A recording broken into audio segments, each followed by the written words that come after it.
Қызыл жебе, 5-ші кітап. Шерхан Мұртаза. Өмір зая. Содан сол Колкинді таспен ұрып жыққан сойқаннан кейін Ескендірді Пянков тас зынданға қаматты. Әрине сотсыз тергеусіз атып тастай салуға да болатын еді. Неге екені белгісіз сұп-суық тас қапасқа қамады. Балаң жігіт бір тәулікке де шыдаған жоқ. Қызуы көтеріліп алаулап, ажалдай суық абақты да алаулап өртеніп бара жатты.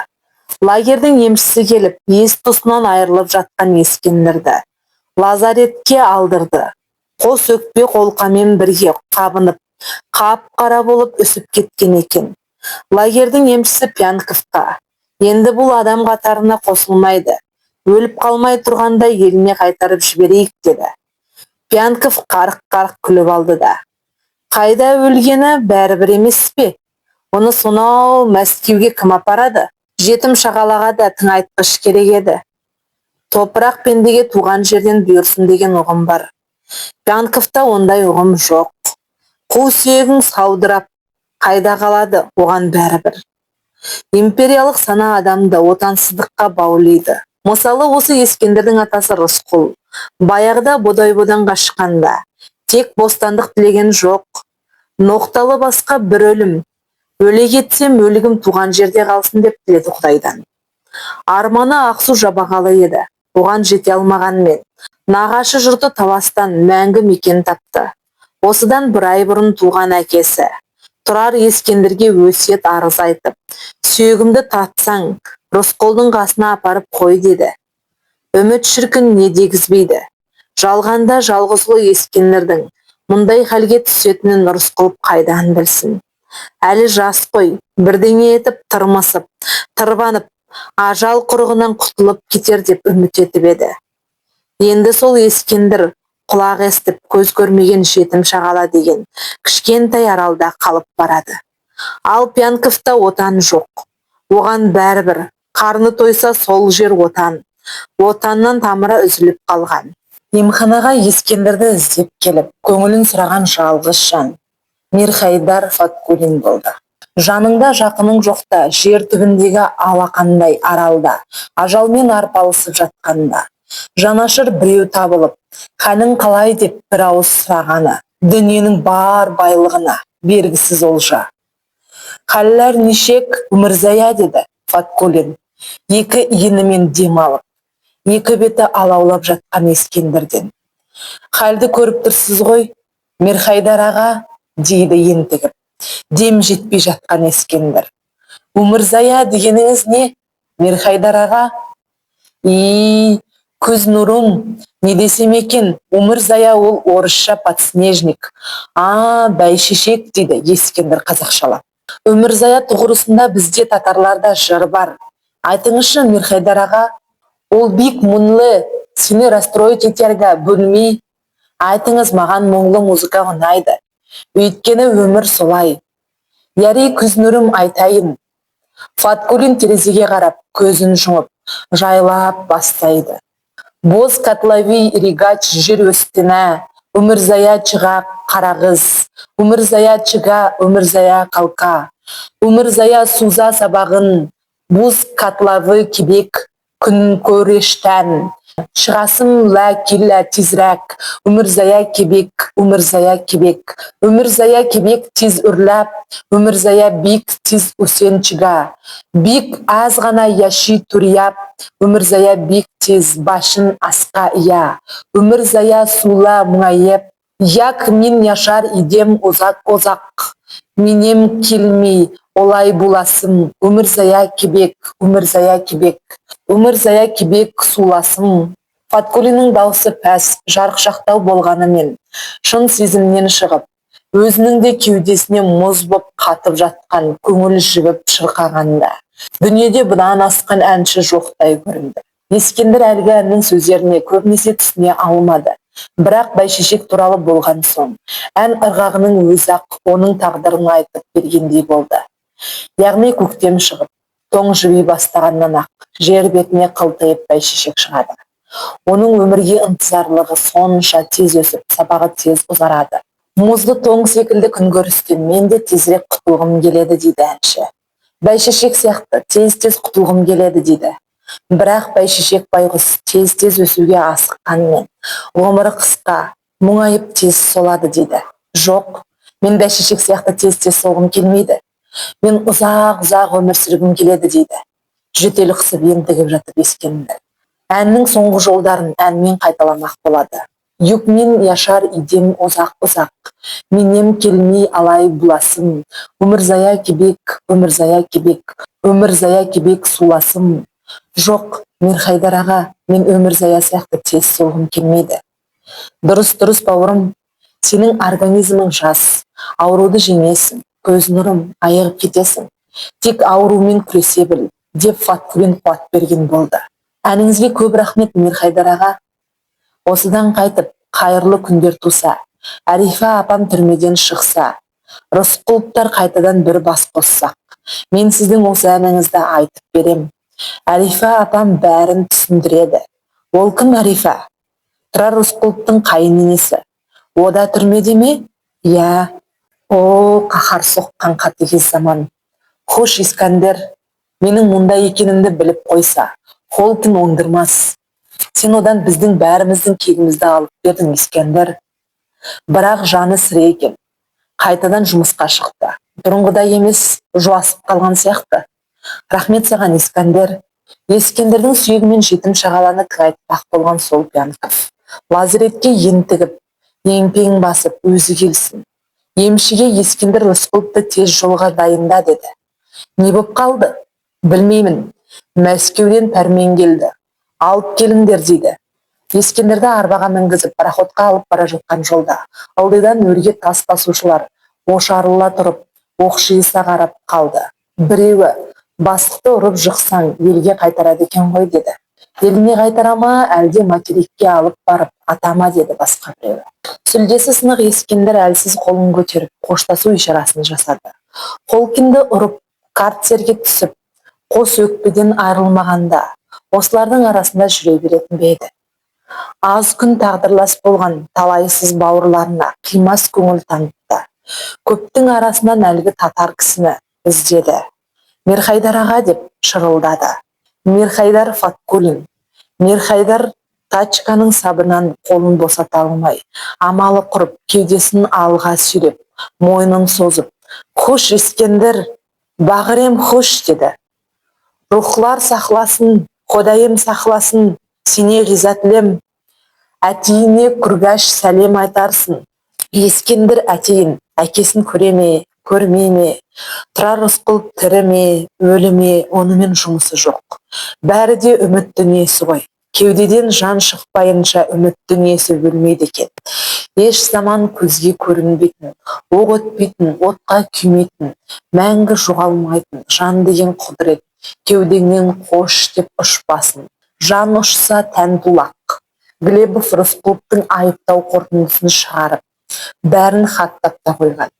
Тек соны мойындаймын деп Рысқұлов қол қойса болды. Оны Ежов құптайды. Вышинский қол қояды.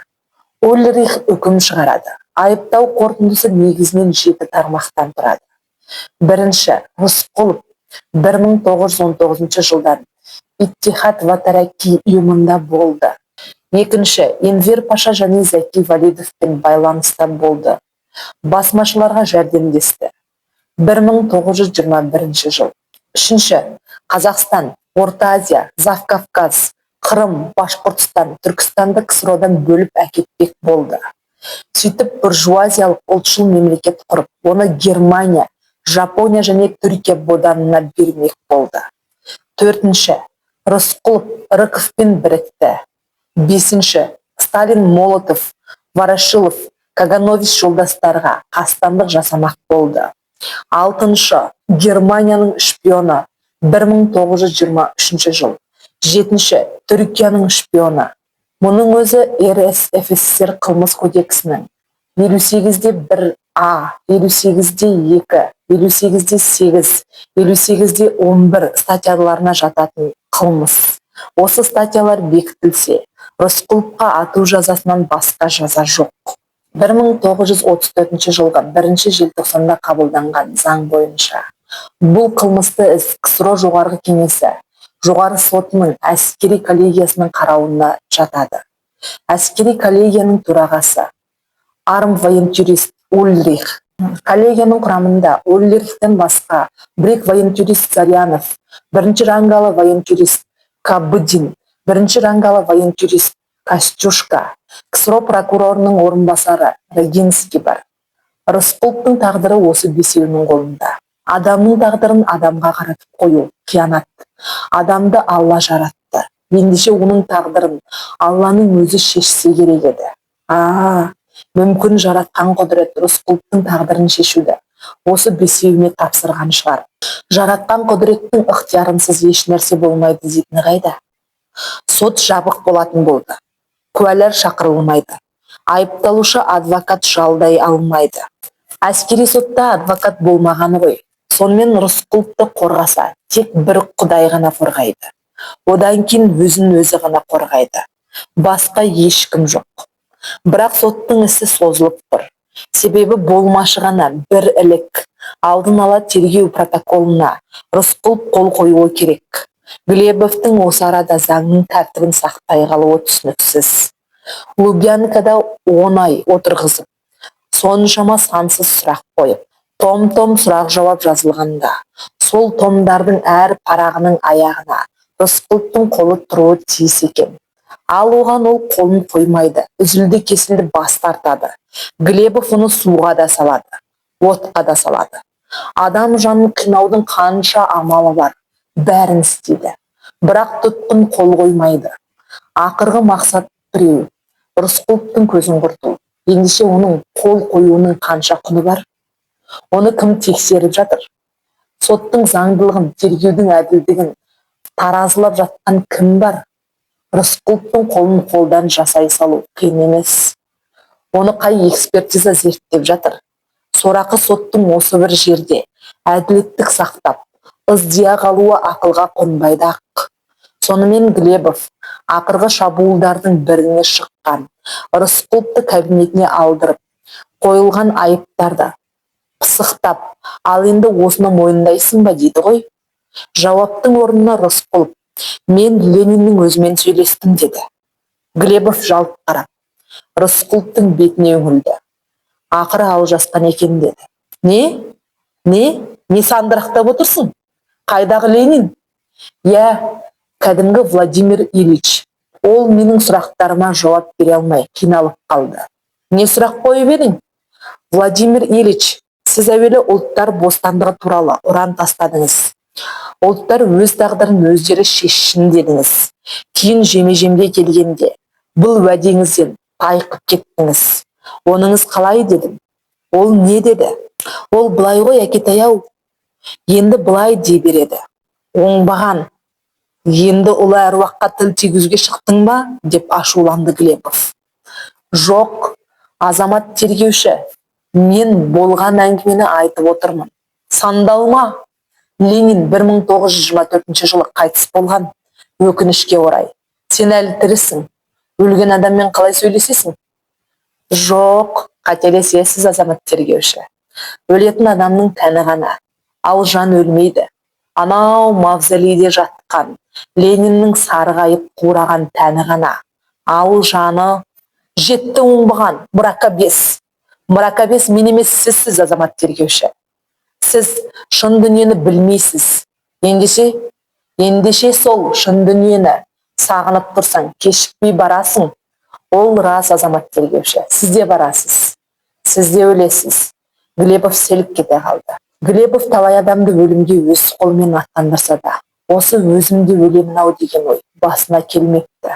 Сол өлім деген суық сөз енді жүрегіне уықтай қадалды. Неге сескенді? Демек бұл да небәрі ажалды адам ғана екен ғой. Әмірі жүріп, құдіреті үстем болып тұрғанда, пенде шіркін Құдайды да ұмытады. Өзін өлмейтіндей санайды. Міне бұл надандықтың нышаны. Ал надандық билеген заман, соры қалың заман. Солай азамат тергеуші. Оттама. Оның несі оттау? Шындық қой. Әлде сіз өлмейсіз бе? Құдайдан өлмейсің деген кепілдік алып едіңіз? Жоқ. Глебовтың аузынан еріксіз шығып кетті. Әне, көрдіңіз бе? Ондай кепілдігіңіз жоқ. Ендеше сіз бен біз Әлі шын дүниеде кездесеміз. Мені бүгін атып тастарсыз, не ертең, бәрібір. Ал содан кейін мен шын дүниеде сізді күтіп жатамын. Асықпаймын. Жан таласып өлмеуге тырысарсыз. Енді кем болса 50 жыл жасарсыз. Мейлі, 100 жыл болсын. Мен асықпаймын. Әйтеуір бір келесіз. Әне сонда. Сонда не болады? Сонда мына маған істеген адам айтқысыз айуандығыңыз бәрі алдыңыздан шығады. Глебов Беломорканал папиросының қорабын түбінен шертіп жіберіп, бір талын алып шырпы тұтатты. Қолы кәдімгідей дірілдеді. Бұл пенде, небәрі кәдімгі ажалды пенде. Ажал туралы шындап ойға қалған сыңайлы. Сонымен бірге ол Рысқұловтың сөз саптауына таң қалды. Бұрын мұндай еместін. Ленинмен сөйлескені несі? Сандырақтап отыр дейін десе, сөзінің қисыны бар. Бірақ Ленинмен сөйлесу қисынға келмейді. Шын дүние дегенді шығарыпты. Мұнысы да қайран қалдырады. Бәлкім бұл жақсылықтың нышаны шығар. Енді бұған құжатқа қол қойдыру оңай болар. Сөйтіп Рысқұлов, екеуміз біраз мылжыңдасып алдық. Енді іске көшейік.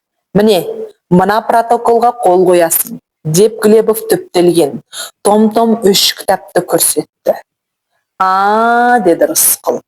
Ол кітаптарға селқос қарап. Яғни Рысқұлов 3 бірдей мемлекеттің шпионы, кеңес өкіметін құлатпақ болды. Бұл жөнінде Рыковпен сыбайлас.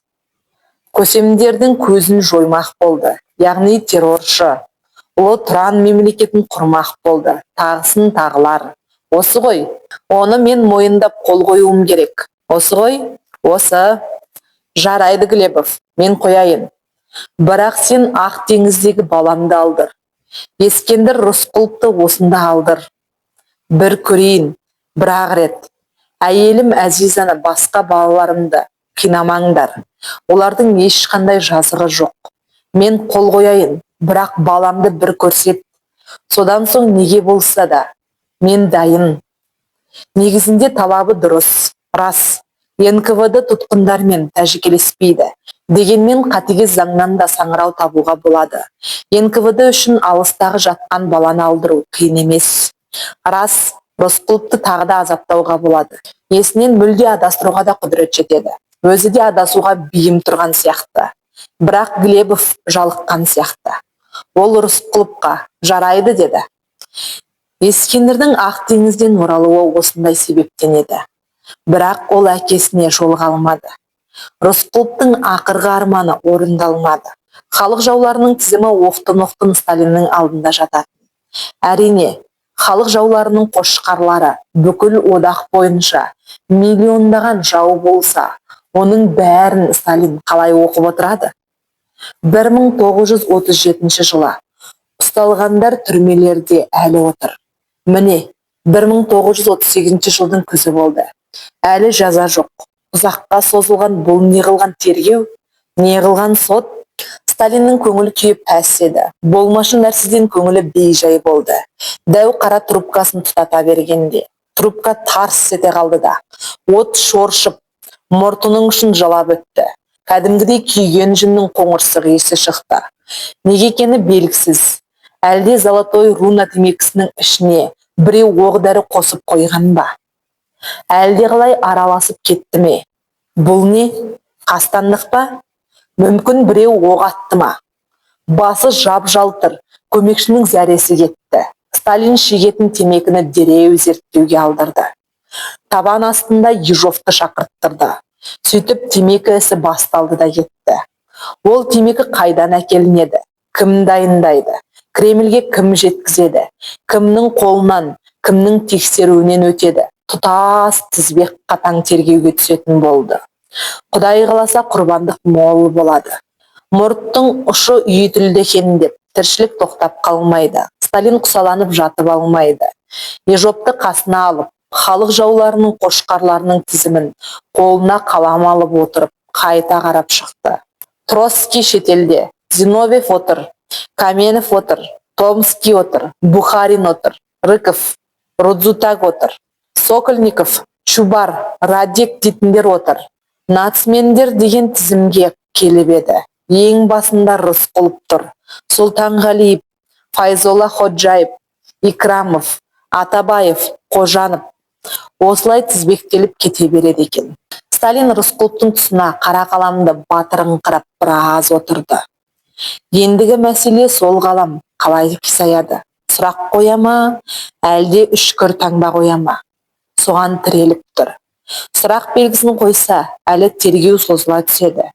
Үшкір таңба қойылса, бұл өмірдегі талқаны таусылады деген сөз. Үшкір таңба садақ жебесінің ұшы ғой.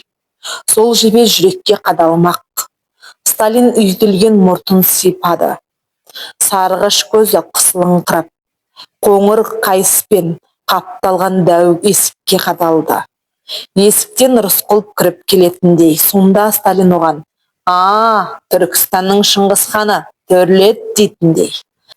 Рысқұлов оған: оқасы жоқ, төрге грузиннің кінәзі отырып қалған екен, оқасы жоқ дейтіндей. Ұзақ қарады. Бір кезде болып еді сондай қақтығыс. Бір ойды бір ой жетелейді. Кенет Сталиннің құлағына Сталин қателеседі деген ащы сөз саңқ етіп жеткендей болды. Сондайда бір қақтығыс болғаны рас еді. Нахал, Рысқұлов нахал. Тым құрыса Сталин жолда істеуге болады ғой?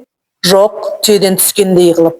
Сталин дейді. Рас, ол кезде 1923 жылы Сталиннің атына жолдас деген сөзді қоспай сөйлейтіндер баршылық еді. Троцкий оны тіпті көзіне ілмейтін сияқты болатын. Каменов өте жұмсақ кісі еді. Иосиф Виссарионович дейтін. Бухарин кесірлі, мақтаншақтау еді.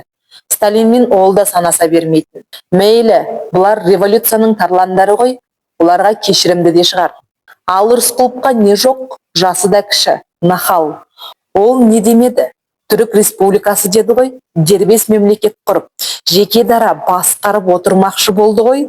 Түрік дейді, көрсетейін саған түрікті. Түбі бірге түріктер, бірігіңдер дейді ғой. Біз барлық елдердің пролетарлары бірігіңдер деп ұран тастасақ, ол түбі бірге түріктер, бір болыңдар деп қыңырайды. 40 кісі бір жақ, қыңыр кісі бір жақ. Білеміз түріктерді. Әлемнің күншығысынан күнбатысына дейін мұхиттай тасыған, түрік емес халықтарды тасыраңдап басынған. Шыңғысханды моңғол дегенмен түбі түрік тектеседі. Бірақ көк түріктің жиған тергенін шайқап кетті. Кейінірек Ақсақ Темір, Баязит, Тоқтамыс бірін-бірі жеп қойды. Олар бірін-бірі жұтып қойғаны абзал болды. Егер бұл үшеуі бірігіп қимылдағанда, дүние жүзінің картасы қазір мүлде басқа сипатта болар еді. Мына Рысқұлов солардың қатесін түзетпек. 40 құрақ түрікті қайта құрамақ. Бұл ма? Мына тізімдегілердің бәрінен де қауіпті. Ол тіпті бір кезде Мұстафа Кемалға да қол созды ғой. Енді сөйткен Мұстафа Кемал Ататүрік атанды. Егер Рысқұлов Ататүрікпен жалғасса не болмақ? Сталин тізімдегі Рысқұловтың тұсына қаламын қадап тұрып, қап-қара қылып баттайтып, үшкір белгісін соқты. Сұр жебенің үшкір ұшын салды. Тіршілікте баяғыда да, берге дейін де, Сталин Рысқұловпен қызмет бабында да, тойларда да, сыпайылық сақтап, тіпті әзілдесіп, тіпті қалжыңдасып, тіпті қақтығысып жүруші еді. Бірін-бірі өлімге қимас сияқты еді. Бірақ саясат деген сайтанның ісі кейде көбінесе сайқал мінезді. Саясаткерге жеме-жемге келгенде мейірімнен гөрі қаталдық, қатыгездік үстем болады. Әсіресе Сталин сияқты саясаткер кімді аясын? Глебов Ежовтан тағы да таяқ жеді. Ежовтың алдынан ол тышқаннан қорыққан пілдей болып, тапыраңдап, осқырынып шықты. Өткен жолғыдай емес, Рысқұловтың сандырағын тыңдап, алқам-салқам шал жиып отырған жоқ. Әуелі пистолетін суырып алды. Рысқұловтың шекесіне сұп-суық қарудың ұшы қадалды. Ай-шай жоқ. Қол ғой иттің баласы деді. Әуелі қару суық, қаруды тіреп тұрған адам суық. Ал осы екеуінің әрекетімен келейін деп тұрған ажал одан да суық. Рысқұлов бұл Лубянканы мекендегелі бері өлім туралы талай-талай ойлады. Ойлай тіпті ол ойға еті, жүйкесі үйреніп кеткендей де сияқты. Өлемін-ау дегенде бұрынғыдай тұла бойы түршікпейтін болды. Ноқталы басқа бір өлім деген бар. Соған бойды да, ойды да дағдыландыру керек. Өлімнің ешқандай да қорқынышты емес екенін мойындау лазым. Сонда жеңіл болады, қиналмайсың. Өлген адамға ешкім үкім жүргізе алмайды. Өлім сонысымен күшті. Тірілердің иттігін, пасықтығын, сатқындығын, қорқаулығын, сорақылығын, қиянатшылдығын көзіне де ілмей, жайсаң қалпында арыстай боп сулап түсіп жата береді. Міне паңдық, міне тәкаппарлық. Өлген адам қор емес, тәкаппар. Ол Сталинді де, Ежовты да менсінбейді. Сонда түптің түбінде кім ұтылады? Ал Глебов бишара. Әтештің аузындағы шегіртке, бар болғаны палач. Глебов міз бақпай қалған Рысқұловтың шекесін пистолеттің шолақ ұшымен нұқып жіберді. Шекесі шығыңқы еді. Пистолеттің аузынан дөңгеленіп із қалды. Уәде қайда, деді Рысқұлов шімірікпей. Қандай уәде, хайуан? Бала қайда? Қайдағы бала? Ескендір Рысқұлов. Мен соған бола сөгіс естідім, оңбаған. Глебов ызаланып жерге бір түкірді. Балаң осында, бірақ оны ақ теңізге қайта айдайтын шығар. Жолықтырамын деп едің ғой. Алдымен протоколға қол қой, одан кейін көреміз. Баламды көрмей қоймаймын. Сен небары сотталушы қылмыскерсің, ал қылмыскер талап қоя алмайды. Түсінсеңші, бишара. Мен алдымен адаммын ғой. Сотта да соңғы тілек деген болмаушы ма еді? Оның рас. Оны сол сотта айтасың. Сот болу үшін мына алдын ала тергеудің протоколына қол қой. Рысқұлов тілі байланғандай сілейді де қалды. Глебовқа қос көрінбесе, Рысқұловтың көзі біресе қиыланып, біресе ақиланып тұрғандай елестеді. Пистолетпен нұқып еді, селт етпеді. Ежовтың тапсырмасы бар, істі бітіру керек. Ежовта қызық. Формализм не керек? Протоколды Вышинскийге бекіттіріп, сотқа тапсыра салмай ма? Жоқ, өтуге болмайды. Вышинский Рысқұловтың қолынсыз істі бекітпейді. Жоқ, әділ болғандығынан емес. Ежовпен іштей бақталас. Қазір Ежовтың аты дүрілдеп тұр. Дүние жүзі біледі. Ежов десе жарты дүние жапырылып жығылады. Ал Вышинскийді біреуі біліп, біреуі білмейді. Егер Ежовтың ісінен қыл-қыбыр шығып жатса, оны Вышинский пайдаланып, аяғынан шалуы ықтимал. Ну что ж, деді Глебов өзіне өзі. Ең ақырға амал қалды. Содан соң меңіреу тартқан Рысқұлов. Саңырау деп ойлады ма, қатты айқайлап. Рысқұлов, сен ауырып қалыпсың. Дәрігерге қарату керек. Емханаға барасың, деді. Рысқұлов тіл қатпады. Есіктен еңгезердей екі айдауыл келіп, Рысқұловты ішкі түрменің емханасына алып кетті.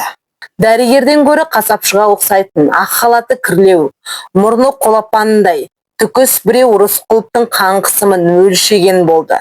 Шешіндіріп өкпесін, жүрегін тыңдаған болды. Кәпірдің тырнағы өскен, қолы да күс-күс. Дәрігердің қолында емес. Сөйтіп медсестраға бірдеңе деп тапсырма берді. Медсестра Рысқұловтың көк тамырына укол салды. Бар ем-дом сонымен бітті де. Рысқұлов айдауылдармен бірге Глебовтың кабинетіне қайта оралды. Сол екен, өзі бұрын талай азап шегіп, қорлықтың неше түрлісін шеккен кабинет. Бұл жолы бұған баяғы өзінің совнаркомдағы кабинетіндей болып көрінсін. Көзіне оттай басылды-ау. Ай-шай жоқ, Глебовтың креслосына барып отырып алды. Глебов аяғының ұшынан басып, құрақ ұшып жүр. Көмекшісі сияқты. Шіркін дүние өзгеріп сала берді. Көңілі көкке көтерілгендей. Глебов сүп-сүйкімді. Еденге әлде қалай су төгілген екен. Ой, айдын шалқар көлі сияқты. Айналасына ақбоз үйлер тігілген. Шұрқыраған үйір жылқы. Бір-бірімен тебісіп, шайнасып жатқан айғырлар. Адам сорлы өмір бойы жұмақты іздеумен өтеді. Сөйтсе жұмақ оп-оңай жерде екен. Айнала жайсаң жандар. Біреуге біреудің қысастығы жоқ. Дүние кең, қыспақ жоқ. Астындағы кресло емес, яки қазығұрттың төрі, яки талғар шыңы. Жоқ, хан тәңірі. Айқайлап ән салды. Ойқастап қызыл жебе мініп, Рысқұл да жетті. Биікте тақта отырған патша баласына қол бұлғайды. Мінгес қызыл жебеге дейді. Сөп сүйкімді биязы Глебов. Тұрар Рысқұлович, мына қаулыларға қол қойыңыз. Бәрі тексерілген, қатесі жоқ деп қолын кеудесіне басып, бүк түсе қалыпты. Не деген көп қаулы? Я, мынау Түрксіб туралы, мынау Дағыстан автономиясы туралы, мына бет Қырғызстан автономиясы, мына бет Якутия автономиясы, мынау Қарағанды шахталарына қосымша қаржы бөлу туралы.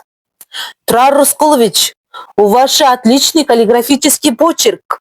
Что же вы так? Подпишитесь поаккуратнее, дейді Глебов жалынышты үнмен. Рысқұлов әр қаулының астына қолын айбақ-сайбақ қойып отыр еді ғой.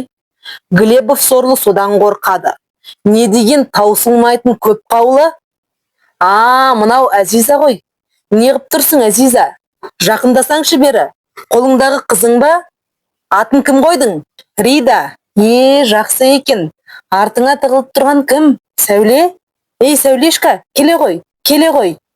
Ой, жаным әшейін, кішкентай күнім менің. Ескендір қайда? Үйленді? Қойшы, құтты болсын. Әжесінің қолында? Елизавета Петровна ма? Ол тірімеді. Шешесі? Наталья ма? Ол келіп пе? Келген екен ғой. Жоғалып кетіп еді Наташа. Кербез сұлу Наташа. Глебов, подожди. Көрмей тұрсың ба? Наташа ғой мынау. Жына моя. Әзиза ма? Әзиза, келші жаным. Өкпелеп қалдың ба? Ну, Глебов, подожди, не торопи. Надя ма? Тоже моя жена, хорошенькая. Майя? Маечка, пианинаң бар ма? Жоқ. Глебов, достань Маечке пианину. Достанешь? Ну вот, хорошо. А это кто еще? Сталин? Чего тебе надо? Тебе что, трон нужен? Богом хочешь быть? Трон на Хантингере? Пошел ты, жалкий пес. Загубил Султан Галиева. Загубил. Осы жерде Глебов шошып кетіп, Рысқұловтың аузын баса қалды. Біреу естіп қойған жоқ па деп алақтап жан-жағына қарады. Құмырадан жынды шығарып алып, енді қайтып кіргізе алмай қор болды. Рысқұлов есін жисын деді ме, бетінен шапалақпен тартып жіберді. Ну, Глебов, не ласкай. Ну что ты, так угодничаешь?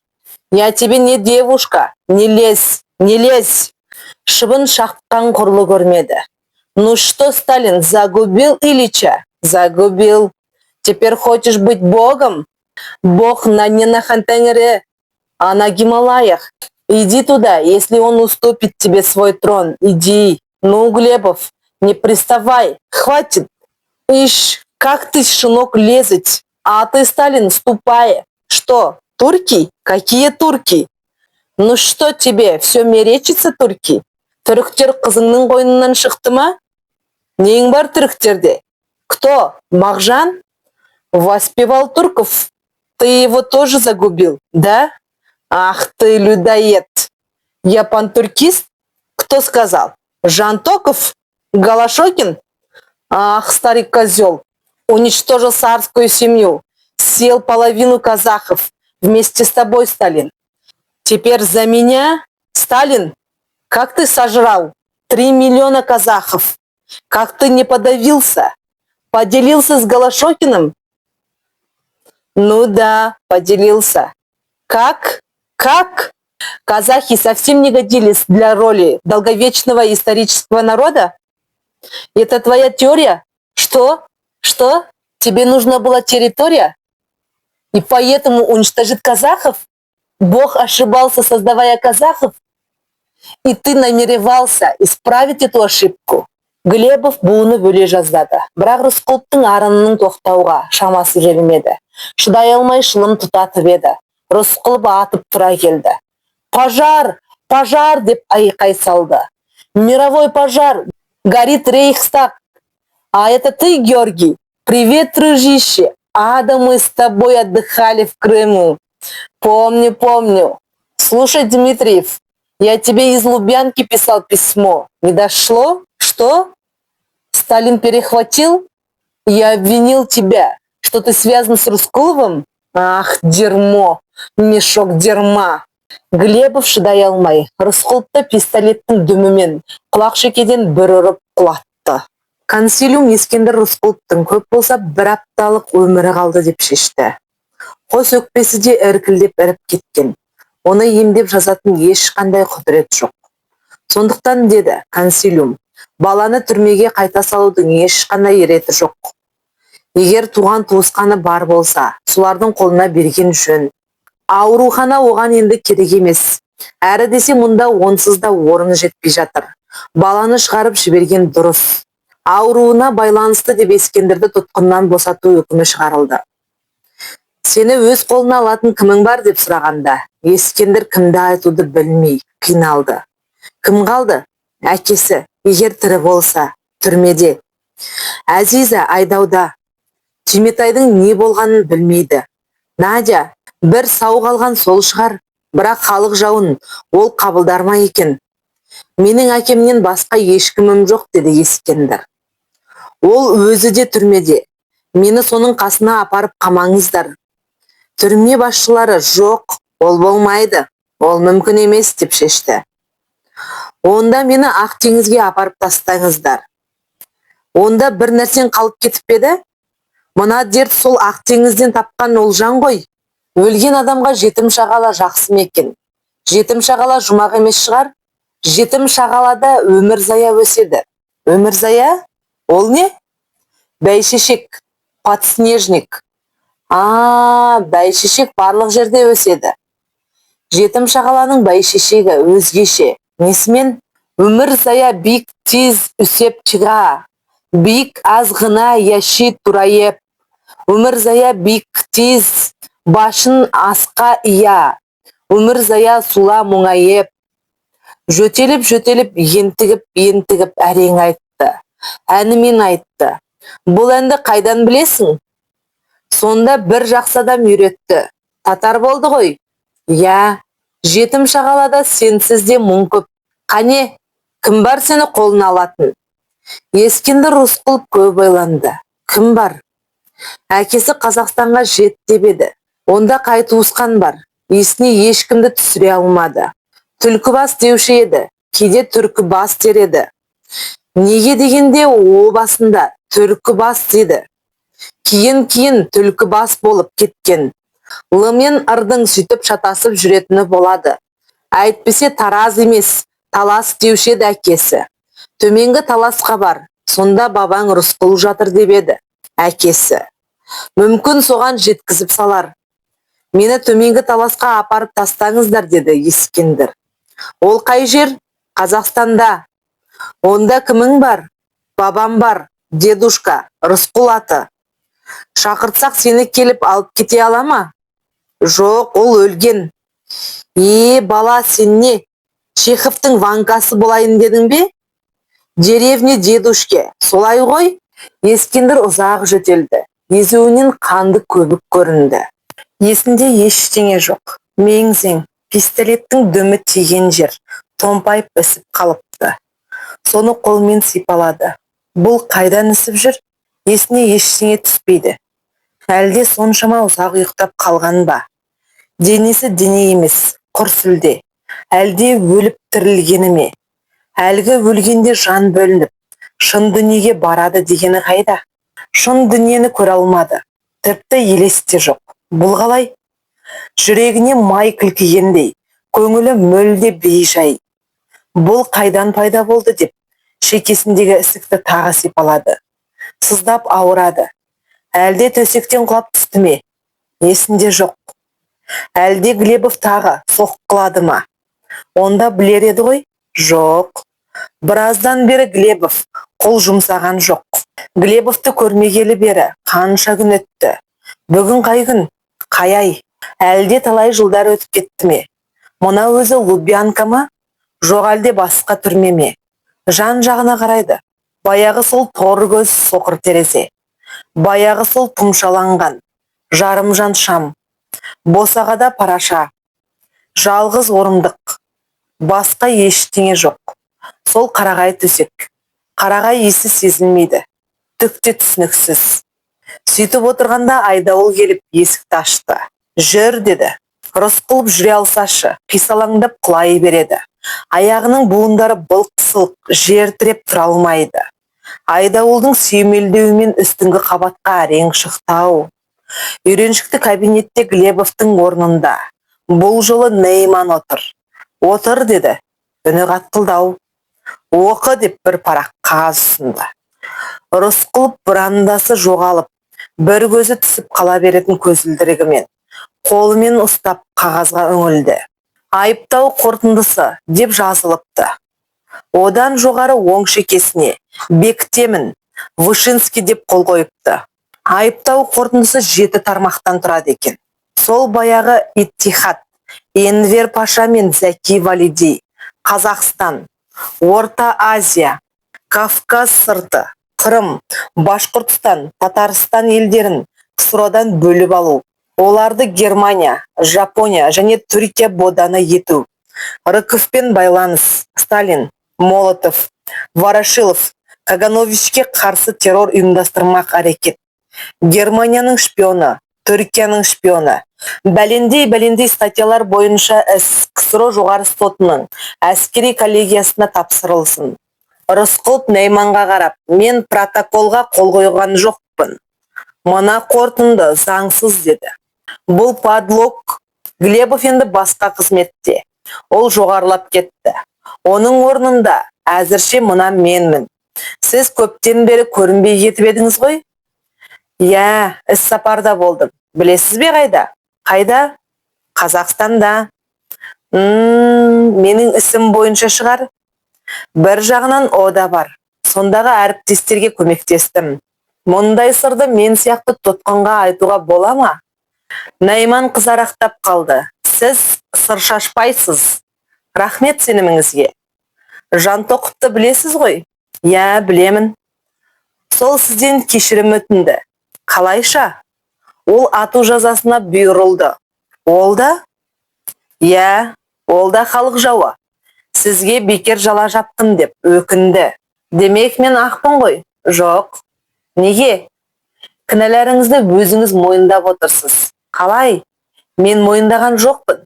Нейман том-том дәптерді алып, Рысқұловтың алдына тақады. Мынау сіздің қолыңыз ғой? Я, ұқсайды, бірақ. Не бірақ? Мен қол қоюдан бас тартқанмын. Мынау менің қолым емес, айбақ-сайбақ қой. Жөндеп қараңыз, сіздікі. Рас, ыждағатсыз, ықылассыз қоя бергенсіз. Әйтпесе сіздікі. Міне мына беттерде қолыңыз түп-түзу. Әрбір беттің соңында Т. Рысқұлов деп тұр. Асыққанда айбақтатып осылай қоя беретіні рас. Сонда бұл қалай? Бір бет, екі бет есте қалмауы мүмкін ақ болсын. 263 бетке қол қойғаны қалайша есінде қалмайды? Солай азамат айыпталушы. Енді сотты күтесіз деді Нейман.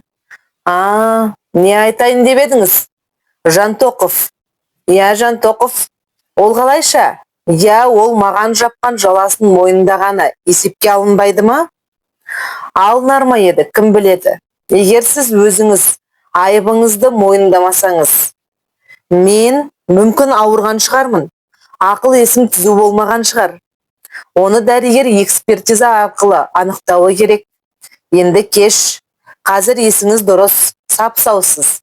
Денсаулығыңызда ауытқу болды деген анықтама жоқ. Міне, дела да жоқ. Демек ештеңемен дәлелдей алмайсыз. Оны дәрігер экспертиза анықтауы керек еді. Енді кеш. Қазір есіңіз дұрыс, сап-саусыз. Денсаулығыңызда ауытқу болды деген анықтама жоқ. Міне, дела да жоқ. Демек ештеңеде дәлелдей алмайсыз. Адам өзіне өзі әдейі қастандық жасап, тезірек өлгісі келуі де мүмкін ғой. Менде де сондай кезең болған шығар. Өзіме өзім не бәленің бәрін үйіп төге берген шығармын. Бұл есепке алынбайды ма? Нейман бойын тіктеп алды. Вышинский жолдас заңға еш жерде жоқ жаңа теория енгізді. Яғни, айыпталушының мойындауы әділеттің салтанаты. Міне білдіңіз бе? Бұл жаңа теория. Адамның күні адаммен. Осында мұхиттай терең сыр жатыр. Ғасырлардың елегінен өткен сөз. Сөйтіп барып, біз ғаріпке жеткен сөз. Мына аласапыран заманда осының растығына тағы бір дәлел болды. Жендеттер Ескендірді тұтқындап алып, енді қалай құтыларын білмей, бастары қатты. Әрине көшеге шығарып тастау немесе түрменің ауруханасында шіріту олар үшін қиын да емес. Бірақ Ежовтың аузынан шығып қалған бір ауыз сөз олар үшін заң. Жақындарының қолына табыс етіңдер деген. Жанашырлықпен айтылмаған шығар. Мейірім, қайырым деген ұғым Ежовқа жат. Әйтеуір масылдан құтыла салғысы келген ғой. Сонымен НКВД-ның қолы ұзын. Рысқұловқа жанасты алыс-жақын адамдардың бәрінің тізімі бар. Олардың бірен-сараны болмаса, бәрі де түрмеде. Түрмеден аман қалған Жанша Досмұхамедовтың жұбайы Ольга Константиновна бар еді. НКВД соған хабар жеткізді. Осындай да осындай, Ескендір Рысқұловты алып кетіңіз. Былай қарасаң, Ескендір Ольганың екі туып бір қалғаны емес.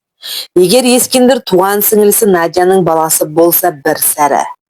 Рысқұловтың Надядан бұрынғы қатыны Наталья Колосовскаядан туған бала ғой. Яғни Надяның күндесінен. Мұндайда Ольга Константиновна, мен ондай баланы білмеймін, аулақ жүрсін десе, ешкімде кінәлай алмас еді. Бірақ Ольга адамда жөні бөлек жан еді. Бір сөзге келмей Ескендірді қабылдап алды. Сіңілісі Надяға телефон соқты. Наденька, Шурик вернулся деп сүйінші сұрағандай да болды. Алашорда көсемдерінің бірі Жанша Досмұхамедовтың жиған терген жиһазы дегенше ескіден қалған жалғыз кереуеті бар еді.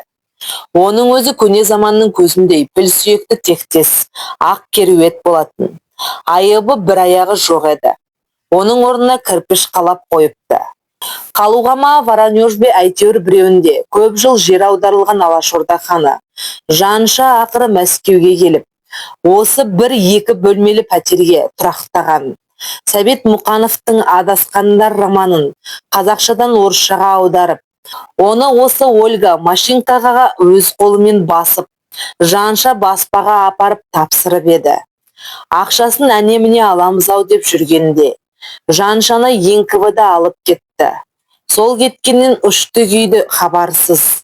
Ольга аударманың ақысынан дәметіп, баспаға барып еді. Қол жазба жоқ болып шықты. НКВД құрығы мұнда да жеткен сыңайлы.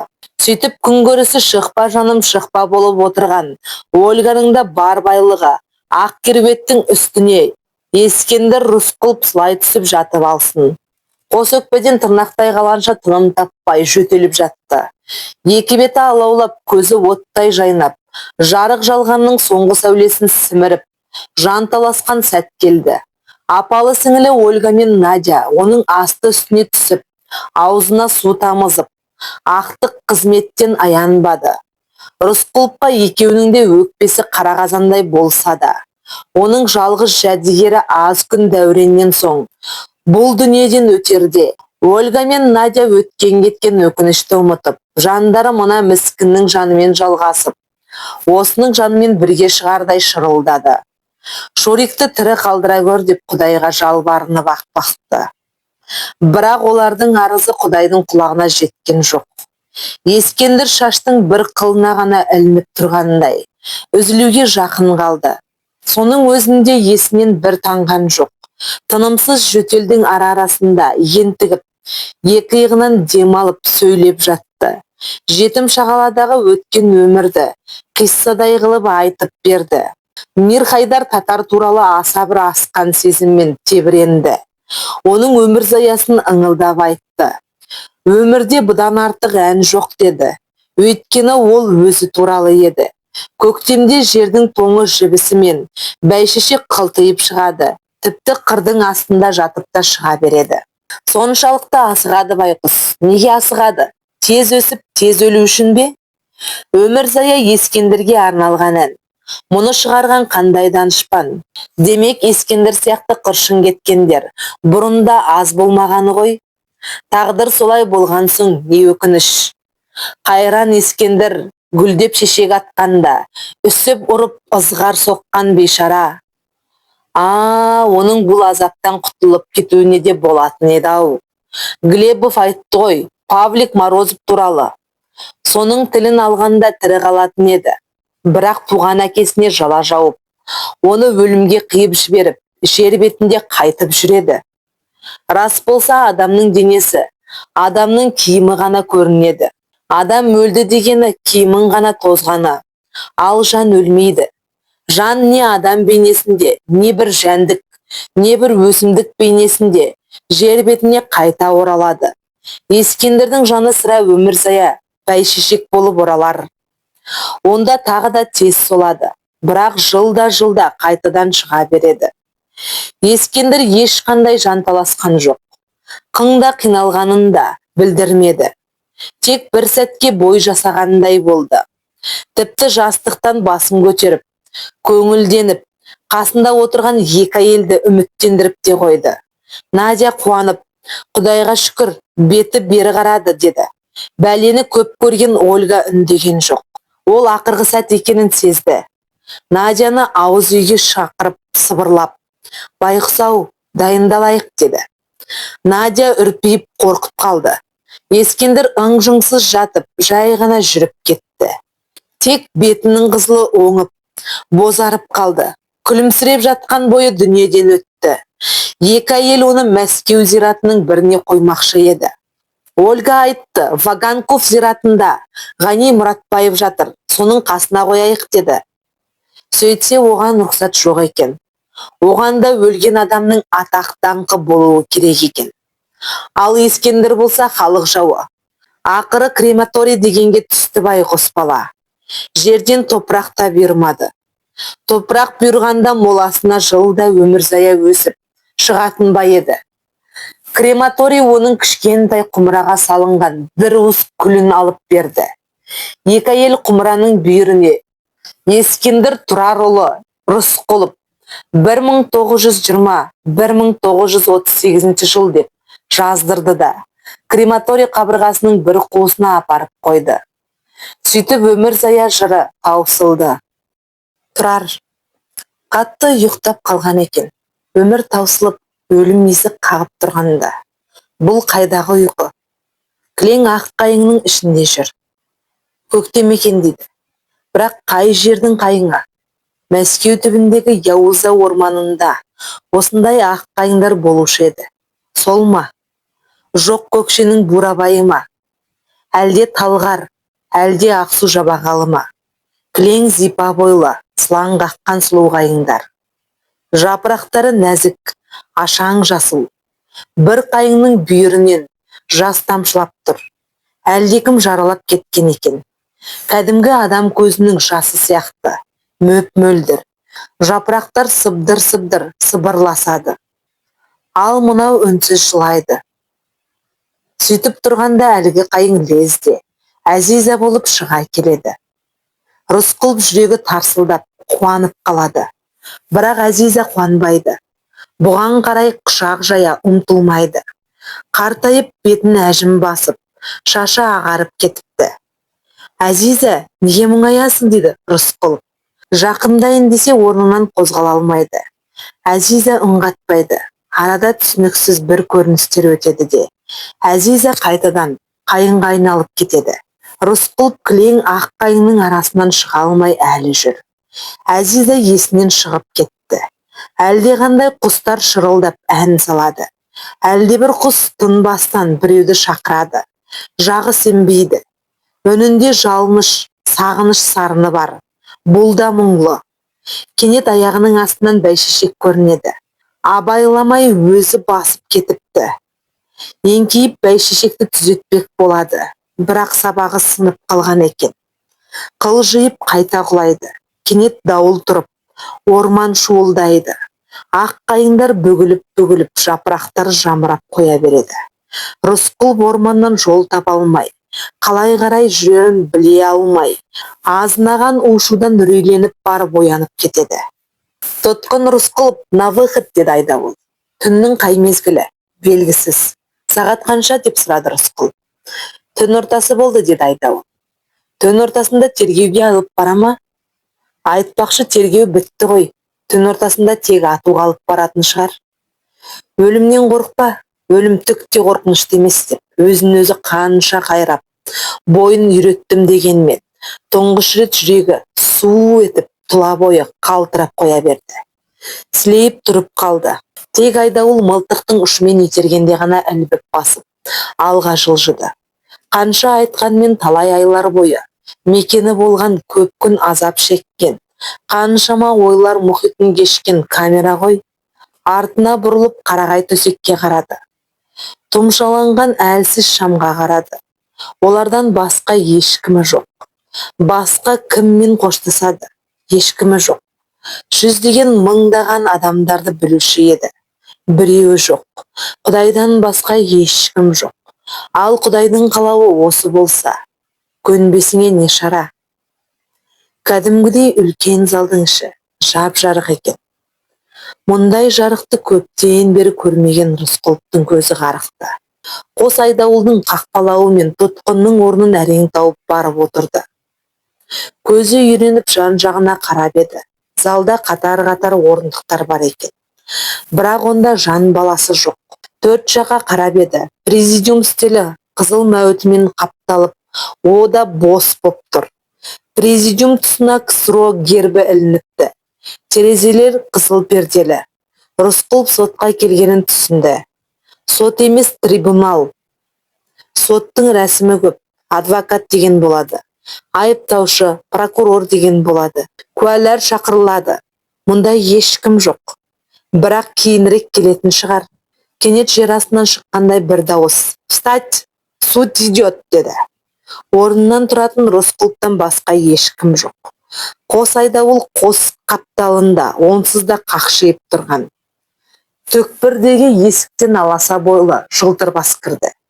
Генерал формасы бар. Оның соңынан бірінен соң бірі тізіліп төрт адам кірді. Бәрі де әскери формада. Жылтыр басы арым воентюрист. Ульрихтің өзі екен. Ол қақ ортада. Әлдекімдер том-том қағаздарды әкеліп қойды. Рысқұл бұл томдарды таныды. 10 айлық тергеудің жемісі. Автор Глебов. Бірақ бұл арада Глебовтың өзі жоқ. Вышинский де жоқ. Ежов та жоқ. Олар өз міндеттерінен құтылған.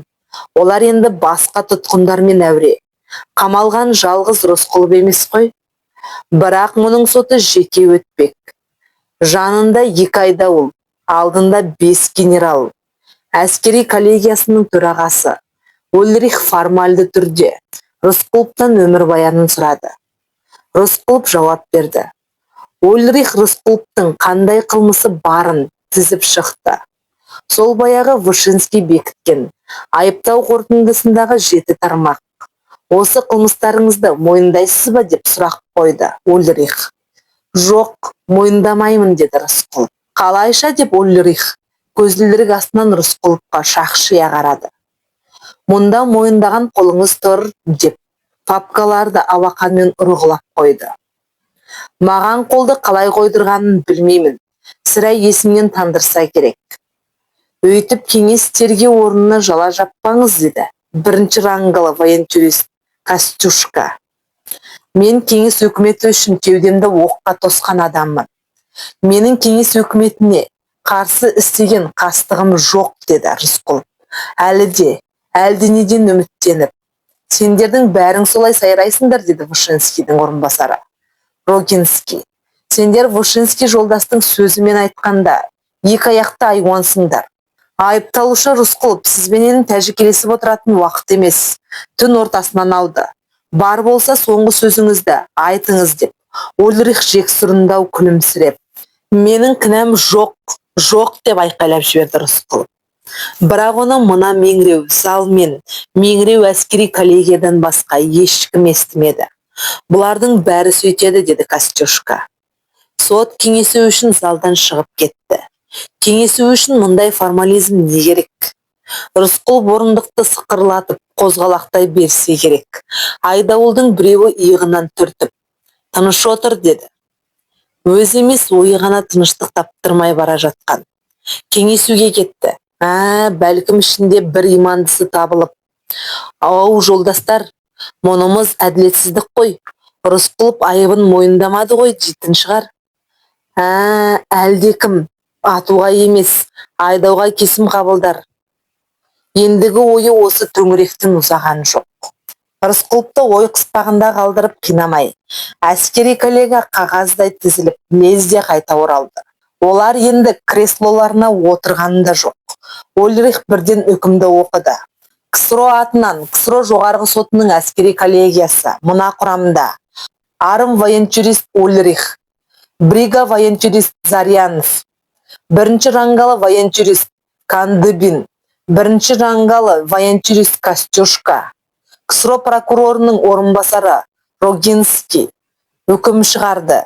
Мәскеу қаласы 8 ақпан 1938 жылы. Жабық сот мәжілісі қаралды. Рысқұлов Тұрар Рысқұловичтің ісі. 1894 жылы туған. РСФСР Совнарком төрағасының бұрынғы орынбасары. РСФСР қылмыстық кодексінің 58-1А, 58-2, 58-8, 58-1 бір статьялары бойынша белгіленген қылмыстары бойынша үкім шығарды. Рысқұлов Тұрар Рысқұлович жазаның ең ауыр түрі атуға кесілсін. Үкім өзгермейді, қайта қарауға жатпайды. Сот небәрі 14 минутқа созылды. Тергеу қанша ұзақ болса, сот сонша қысқа болды. Үкімнің көшірмесін Рысқұловтың қолына ұстатты. Рысқұлов залдан шығып бара жатқан Ольрихтің соңынан азамат төрағасы деп айқайлады. Ольрих қайырылып қарады. Бұлардың бәрі сөйтеді, енді жалынып бәле болады деді Костюшка. Дегенмен Ольрих Рысқұловқа не айтасыз деді. Азамат төрағасы, ақырғы тілегім, мен жуынып алайын деді. Жуынғанмен сыртың тазарады. Ал пиғылыңды қайтесің деді Костюшка. Да пусть. Ольрих қолын бір сілтеді. Айдауылдарға шомылдырыңдар деді. Көптен бері жылы су тимеген денесі кәдімгідей жіпсіп, тіпті маңдайынан шып-шып тер шықты. Рысқұлов сол жіпсіген денесін сабындап, ысқылап жуынды. Жүрегінде суыл жоқ. Қорыққаны, үрей буғаны білінбейді. Жылы суы, мұздай суы бар, сабыны бар ванна, түрме ваннасы. Рысқұловтың бұл жарық дүниеден соңғы көрген рахаты болды. Өз денесіне өзі таң қалды. Тек шандыр ғана қалыпты. Ілмей барықтапты. Қолының қары, аяғының саны салбырап, 90-дағы кәрі адамдай сиықсыз көрінді. Рысқұлов өз түрінен өзі жерігендей болды. Тозған екенсің ғой сорлы деді. Киімі тозған екен. Киімін сыпырып тастайтын кезі келген екен. Бірақ жүректегі көзге ілінбес көрінбес жан орнында. Рысқұлов сөйтіп өзін өзі арулады. Өзін өзі жумаса, мұның сүйегіне кім түседі? Кім жуындырады? Өз иманын өзі үйірді. Әйтпесе мұның иманын кім үйреді? Жаназасын кім шығарады? Кімге қарызбын деп ойлады. Алыс жақын адамдардың бәрін көз алдынан өткізді. Ешкімге қарыз емес сияқты. Ал қарыз болғанда қайтеді? Оны қалай өтейді? Өтеуге мүмкіндік жоқ қой. Бұл дүниеде кімге қарыздар? Әрине, ең алдымен анасы Қалипа марқұмға қарыздар. Бірақ бұл дүниеден тым ерте өтіп кеткен анасының қарызынан қалай құтылмақ? Ар ойлап, бер ойласа, анасына арнап аста бермепті, Құран түсірмепті. Әжелерін Қалипа деген кісі деп, балаларына да үйретпепті. Мұның бәрі әрине, Қалипаны өзі де тым аз білгендіктен шығар. Қалипа қайтыс болғанда Тұрар небәрі 4-ке жаңа шығып еді ау.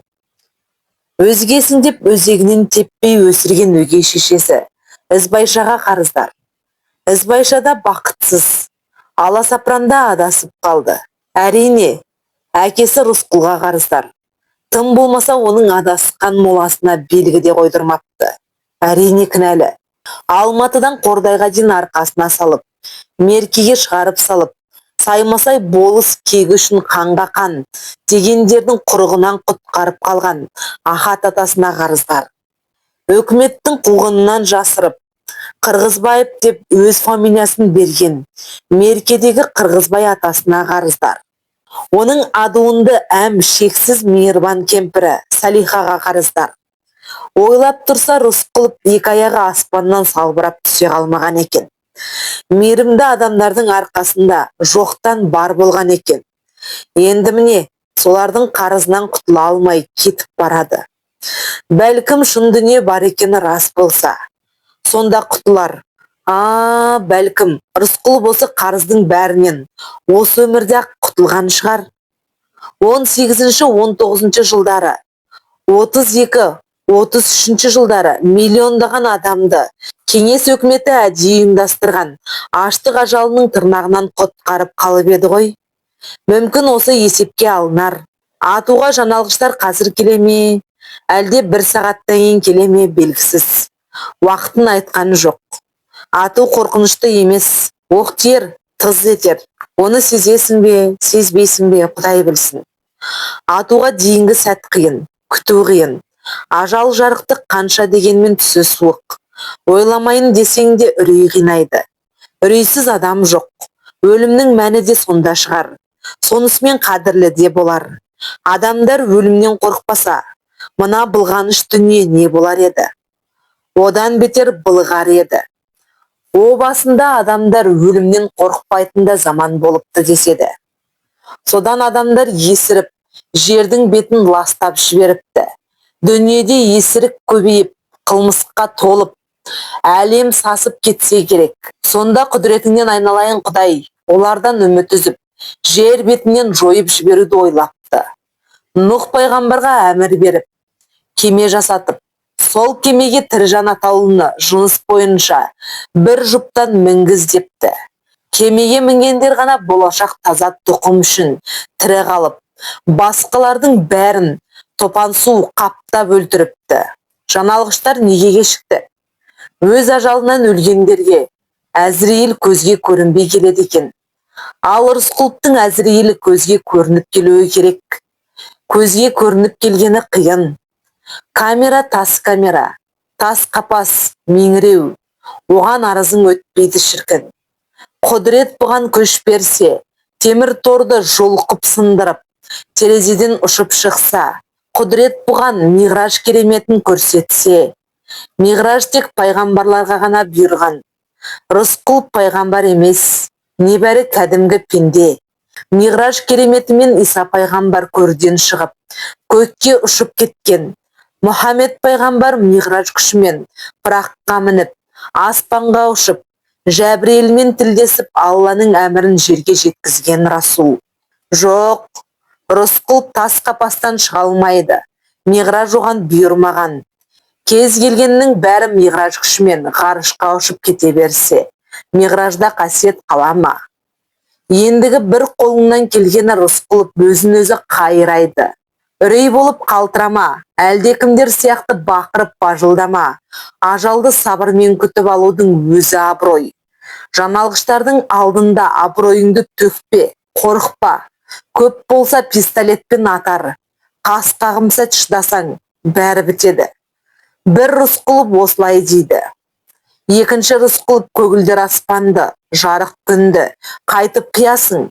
Өзің қасиет тұтқан, қайсар қарағайды, ақ бозым қайыңды қалай қиясың. Жалған дегенмен, құрт құмырсқасына дейін қымбат қой.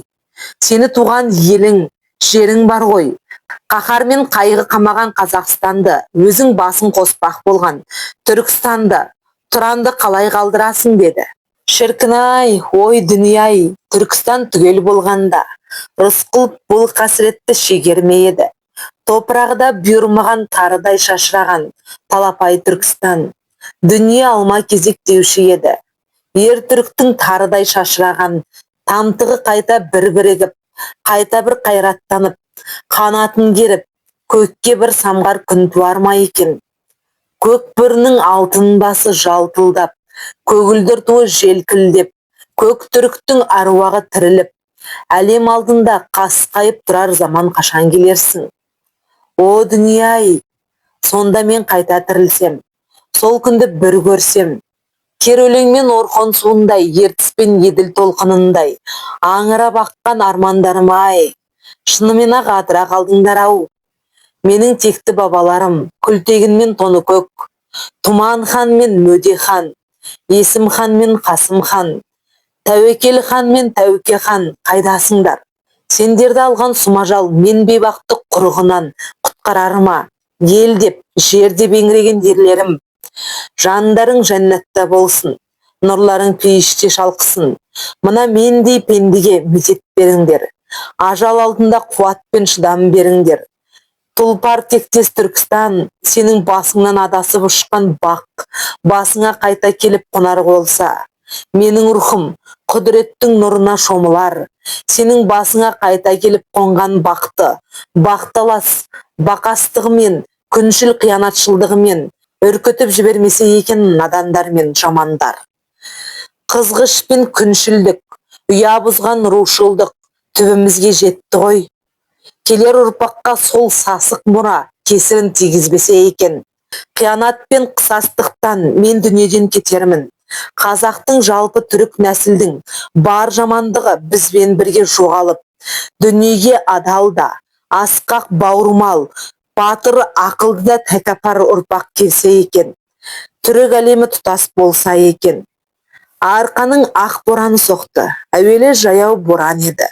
Бұрыннан жатқан қасаң қардың үстімен сырғанақтап, сылаңдап, сусылдап, мың сан жыландар ойқастап, ойнақ салғандай еді. Артынан терістіктің желі қатая түсті де, аспан мен жердің арасы ақ түтектеп тұтасып кетті. Арқаның ақ мылтығы деген осы. Мұндайда алжир ақ кебін оранған елікке айналады. Әйтеуір тіршілік бар екенін анда-санда тарс-тарс етіп, атылған мылтық даусынан білесің. Бұл енді қарауыл, биік мұнарада тұратын қарауыл. Оның да күні күн емес. Тері тұлыпқа қанша орандым дегенмен, мұндай сұрапыл соққанда қарауылда тұру екі азап. Бірі азынаған боран болса, екіншісі қорқыныш. Пейіл бұзық тұтқындар лагерден осындайда қашады. Қашқанда қайда барары белгісіз. Айнала ақ теңіз, белуардан күртік қар, әлі құтырып тұрған боран. Тұншығып ақ өлесің. Бірақ лагерден бір сәт құтылып, еркіндікке шыққанда асыл арман ететіндер аз емес. Азаттық үшін неге болса да бас тігетіндер табылады. Лагерда айнала қоршаған шарбақтың әр бұрышында соқпақтау ағаш үйшік тұрады. Ол үйшік темір табандардың үстінде, биікте, сол арадан бүкіл лагер алақандағыдай көрінеді. Алыстан қарағанда әлгі үйшіктер тікесінен тік қойған табыттар сияқты боп елестейді. Төрт бұрышта төрт прожектор түнде аждаханың көзіндей бақ жияды. Оның жарығынан қыбырлаған құмырсқа да көрінердей. Бірақ мына ақ түтек боранда, прожекторда ақ шел басқан ауру көздей әлсірейді. Сол қорқынышты. Қарауылдар мұндайда, қашқында байқамай қалуы мүмкін. Содан қорыққан қарауылдар кезек-кезек анда-санда гүрс-гүрс мылтық атып қояды. Онысы бір жағынан біз ояумыз, біз сақпыз деген белгі. Ақ дауыл үдей түседі. Қарауылдың табыт үйшіктері сықырлайды. Прожекторлар шайқалып, әлсіз сәуле жанын таласа билеп тұрады. Үш қатар нар төсектер қатар-қатар тізілген сасық барақтың іші қалың ұйқыға кеткен шақ. Құлқын сәріден ел орынға отырғанша, тынбай жұмыс істейтін халық жауларының қатындары, сұлай түсіп, сілейіп қатып қалғандай, шырын ұйқының кезі. Бұлар үшін осы бір сәттен артық жәннат жоқ. Тек Азиза қайта-қайта шошып оянып кете берді. Түсінде нашар түрлі құбыжық көреді. Біресе ақ боранның арасында жалғыз өзі қалып, айнала ұлыған қасқырлар қамап алады. Жерде қарайып жатқан ағаш екен. Сонымен қорғанайын деп еңкейіп ала бергенде әлгі ағаш шірік болып шығады. Қолына ілінбей іріп кетеді. Қасқырлар жақындай түсіп, тап-тап береді. Азиза тұрар деп айқайлап оянып кетеді. Астыңғы қабатта жатқан Күләнда: «Әй, сорлығар, немене, жаман түс көрдің бе? Жөнделіп жайланып жат» деп сыбырлайды. Енді көзі іліне бергенде үйдей қарабұқа тұрарды сүзейін деп тұрғанын көріп, тағы да бақырып оянады. Әлгі күләнда тағы да: «Байғұс-ау, не болды саған? Шошына бердің ғой», деп сыбырлайды. Дауыстауға болмайды. Басқа қатындар оянып кетсе, бетіңді тырнайды. «Әзиза, Тұрар», дейді. «Немене Тұрар? Бүгін Тұрарға бірдеңе болды», дейді Әзиза. «Тек жағыңа жылан жұмыртқалағыр. Түс қой ол, түс түлкінің боғы деген. Тыныш жат». «Түсімде Сұлтанбегімді мен де көремін. Олар қайбір жетіскен дейсің. Көрген түстің бәрін көңіліңе ала берме, ұйықта». Әлгі Әзірейіл келіп оятып, жұмысқа айдайтын уақытта таяп қалды. «Тыныш жат». Бірақ Әзиза ұйықтай алмайды. Көзге көрініп келер ажалды күтіп жатқан адам нені аңсауы мүмкін? Әрине, қу өмірді аңсайды. Ал Рысқұлов бір жұтым қымызды аңсады. Бірақ жұтым. Қазақстанға көптен бері бармаған адам қымыздың дәмін де ұмытып кетеді ғой. Бұл да ұмытып кеткен екен. Енді мына айтып келер ажалдың алдында сол ұмытылған қымыз қайдан ғана есіне түскені ғажап. Жолбарыстың жүрегіне жерік болған әйелдей бір жұтым қымызды тілегені сонша орнынан тұрып барып темір есікті тоқпақтағысы келді. Артынша бұл лағнет атқыр Лубянкада қымыз қайдан болсын деп ойлады. Лубянка тұрмақ бүкіл Мәскеуден бір жұтым қымыз табылар ма екен? Бұл енді өмірді қимай аласұрғаны сияқты. Қымыз дегені өмірдің синонимі сияқты. Есіне сонау 1925 жылдың көктемі түсті.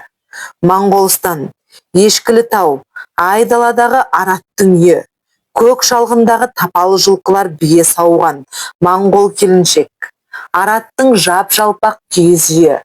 Әне қымызды моңғол жолдасы Түмен Жырғал екеуі сонда ішкен. Енді мына жарық дүниемен мәңгі қоштасар шақта есіне Талғар тау емес, Ақсу Жабағалы емес, Аспара Мерке емес, Көгілдір Көкшеде емес, қай-қайдағы Ешкілі тау түскені несі? Сондай Ешкілі таудан қымыз ішіп аттанып, Орхон бойындағы бабаларының басына барған, Күлтеген Таныкөктің ескерткішін көрген, тастағы сына жазуларды оқи алмай өкінген. Содан сәл кейін Улан-Баторға оралғанда Ринчино оған жала жапты. Ринчино моңғол басшыларына: «Рысқұлов айтулы пантюркист, сонысы үшін Ленин мен Сталиннен таяқта жеді. Бірақ пантюркистігін әлі қоймай, кеше көне түріктердің ескерткішіне барып зиярат етіп, дұға оқып қайтты. Өзі пан-монголизмге қарсы бола тұрып, пантюркизмді қоздырмақ деп соқты. Қайда барса да қарсы жау табыла кетеді». Рысқұловқа алыстағы Моңғолстанда да маза бермей қоймады. Мәскеу Рысқұловты Коминтерннің өкілі етіп жібере отырып, соңына Ринчиноны салып қойды. Осындай аңдысқан, арпалысқан далбаса тіршіліктің атасына нәлет дейін десе де, бір жұтым қымызды аңсайды. Ой, қу дүниенің тәттісі-ай, сөйткен дүние бір кем дүние, мың кем дүние. Рысқұловтың атау кересіне бір кесе қымызды да қимады. Егер Қазақстанда атылса, бұл атау кере бұйырар ма еді, кім біледі. Бірақ елден топырақта бұйырмайтын болды. Бәлкім мұның моласына әруақ сыйлаған әлдекім туған жердің бір өз топырағын әкеліп шашар еді. Әттең, Рысқұловқа молада бұйырмайды ғой. Сүйегінің қайда қалғанын ешкім білмей сорлайды той. Сол қайғы, көкірегі қызған темір басқандай ашиды. Сол ашыған кеудесін сипалаған сайын төс қалтасындағы қағаз қалтырайды. Бұл әскери коллегияның үкімі, өлім жазасына кескен үкімі. Бойтұмардай қылып төс қалтасына 4 бүктеп салып қойды. Өлім жазасы туралы үкім қағазды қолыңа ұстатқаны қандай азап. Айтпай-ақ, абайсызда атып тастай салуға болады ғой. Кім тексеріп жатыр? Жоқ, сен атыласың деп күні бұрын әйгілеп, оның куәлігін қолыңа ұстатады. Садизм деген салдақының бір түрі, қатал түрі. Рысқұлов сол үкім қағазды көрге өзімен бірге ала кеткісі келді. Бірақ жерге көмгенде киімді шешіп алмас па екен деп те уайымдады. Әлде крематорийға салып өртеп жібере ме? Әттең, бұл қағазды шірімейтін құтыға салып сақтаса, ондай құты қайдан табылмақ? Қағаз шірей ме, шірімей ме деп көп ойланды. Темір екеш темірде шірейді, қағазға не дауа? Рысқұлов машинкаға орысшалап басылған үкім қағазды 4 бүктеп, оны тағы да 2 бүктеп, 4 бұрышты тұмардай етіп, төс қалтасына қайта салды. Бірақ оған да көңілі көншімей қайтып алды. Қағаз шірімеуі керек. Өзінің өлгеннен гөрі осы қағаздың шірігені қабырғасына қатты бататын сияқты. Қараптан қарап отырып тым әбігерге түсті. Мұны қалайда сақтаудың қамын ойлап, әбден әуре болды. Қаптап қоятын, шірімейтін зат жоқ. Өлім күтіп отырған адамның уайымы басқа болса керек еді. Рысқұлов жарықтық басқа дүниенің бәрін ұмытып, әлгі үкімді, өлім үкімін қасиетті құрандай қастерлеп, еріне тигізіп, маңдайына басып тәуіп етті. Сірә ақылынан адасты ма? Онысы несі дейтіндей әбес қылық болды. Үкім қағазды орайтын бір тұлдыр жоқ екенін білсе де, тас камераның ішін қайта-қайта тінткіледі. Тас қабырға, тас седен, бұрыштағы параша, төбедегі сықсима шам, қуғарағай төсек, жалғыз орындықтан басқа лыпа жоқ. Түрменің кенеп шалбары мен кенеп көйлегін сипалап қойды. Кенеп те шірейді, баяғыда, 1 жыл толмаса да баяғыдай ғой. Әзиза сыйлыққа деп сатып әперген әміркен туфлидің сыңарын алып, ары-бері қарады. Қайсысы таза, сырты сырлы, осы шірімес деп ойлады. Ертеде, бала күнінде, сүзекпен қатты ауырып тұрғанда, ахат атасы 1 жапырақ сары қағазға арабша дұға жазып, оны қара былғарымен қаптап тігіп, ала жіптен бау тағып, Тұрардың мойнына іліп қойып еді. Кейін сол тұмарды Меркенің интернатында оқып жүргенде, Кузьминканың балалармен бір төбелесте, ала жібі үзіліп кетіп, жоғалтып алды. Кім біледі, сол тұмар мойнынан үзіліп түспей, осы уақытқа дейін жүре бергенде, Рысқұлов мұндай бәлеге ұшырамас па еді. Әміркен туфлидің былғарысын жыртып алмақ болып, езуінен тартқылап көріп еді, көнбеді. Кесіп алуға пышақ, бәкі жоқ. Ондайды түрмеде ұстатқызбайды. Туфлидің езуін айыра алмағанына қарағанда, қолынан күште кеткен болуы керек. Оның үстіне Рысқұлов мұны киіп, көп жүріп жатқанда жоқ қой. Туфлиі өңі түсі де әлі жаңа еді. Бүтін туфлиді жыртып бүлдіру обалды сияқты. Бірақ өзі өлер болса, туфлидің не керегі бар? Сөйтіп ол ақыры түрменің кенеп көйлегінің бір жеңін жартылай жыртып алмақ болды. Ойына перғауындар туралы оқығаны түсті. Ертеде Мысырда бұл дүниеден қайтқан перғауынды бальзамдап, оны кендір кенепке қат-қаттап орап, табытқа салып, содан соң барып алтын саркофагпен қаптайды екен. Перғауынның кебініне жібек мата табылмай қалды дейсіз бе? Кендір кенепті бекер таңдамаған шығар. Түрменің көйлегі тірмізік екен. Сол жақ жеңінің ұшын тартқылап көріп еді, жыртыла қоймады. Содан көйлекті шешіп алып, қос қолдап жатып, 4 елідей жерін жыртып алды. Үкім қағазды қастерлеп тұрып, соған орап, төс қалтасына салып, сипалап қойды. Томпайып білініп қалмасын деп сескенді. Енді көпке дейін шірімес деп үміттенді. Өлелгенше үзілмейтін сорлы үміт. Сағанда рахмет. Сол үміт болмаса адам кім? Адамның басқа жан-жануардан айырмашылығы да сол үмітте шығар. Ату жазасына кесілгені айдай аян болса да, әлі ойлайды, әлі де үміттенеді. Әлде бір ғайыптан қайырым мейірім күтіп, үкім өзгеріп қалар ма деп те елегізейді. 1001 түннің ғажайыптарында, кейбір романдарда адамды дарға аспақ болып, мойнына тұзақ салып тұрған сәтте де, кейде патша үкімді жойып, өлімнің сұп-суық өңі өзгеріп сала бермеуші ме еді? Адам ажалдан құтылып кетуші еді ғой. Бірақ меңіреу тас камера тырс етпейді. Даладан, кең дүниеден мұнда дыбыс жетпейді. Ұйқы арсыз. Осыншама үрейдің ажалдың аузында отырса да, Рысқұлов мызғып кеткен екен. Әкесі Рысқұл келіп, камераның темір есігін тоқпақтап тұр. Оян Тұрар деп айқай салды. Жүр, кетеміз, атасына нәлет деді.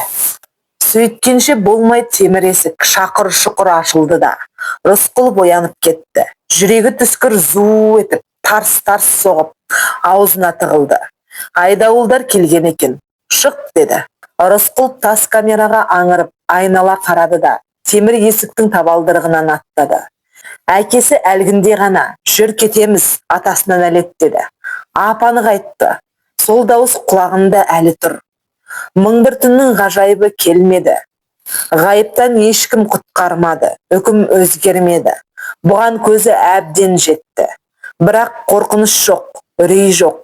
Әкесінің әлгі атасына нәлет дегені, бұл жалған алдамшы дүниені балағаттағаны шығар. Сол қуат болды, бір сөз дәт беріп, буыны бекіді. Енді өлмеді-ау деген сұрапыл сезімнің өзі өліп қалған тәрізді. О дүние рас болар, әйтпесе әкесі қайдан жүр? Түс дейін десең айтқаны келді ғой. Рысқұл жүр деп ақырып еді. Тұрар жүріп келеді. Рас, әзірше алдында бір адам, екі жағында екі адам, артында екеу, барлығы бесеу. Бұл бесеудің қайсысы атар екен? Әлде бәрі жабылып атама? Аш шектей буралаңы көп тас коридор. Едәуір уақыт жүріп, тағы бір қабат құлдилап, зынданға түскен сияқты. Соңғы қадамдар ғана қалған шығар. Қайран Тұрар. Анаңнан туып, тәй-тәй басқалы бері, бұл сұм дүниеде қанша қадам жүрдің екен. Сол таусылмастай көрінген ұзақ жол қасам ұрғандай, біреу жұлынынан жұлғандай, кілт үзілейін десе керек. Енді қанша қадам қалды? Таусылмады ғой, атасына нәлет. Түлкінің ініндей ирелеңдеп, бітпейтін неткен ұзақ коридор. Рысқұлов кеудесін сипалап қойды. Орама қағаз қытырлады. Енді осыны біліп қалмаса екен. Құлағы шыңылдады. Ыңырсыған сыңсыған бір әуен жанын жайландырғандай болды. Дүние өзі оны қимай, қоштасқандай зарлы, жоқтау сияқты.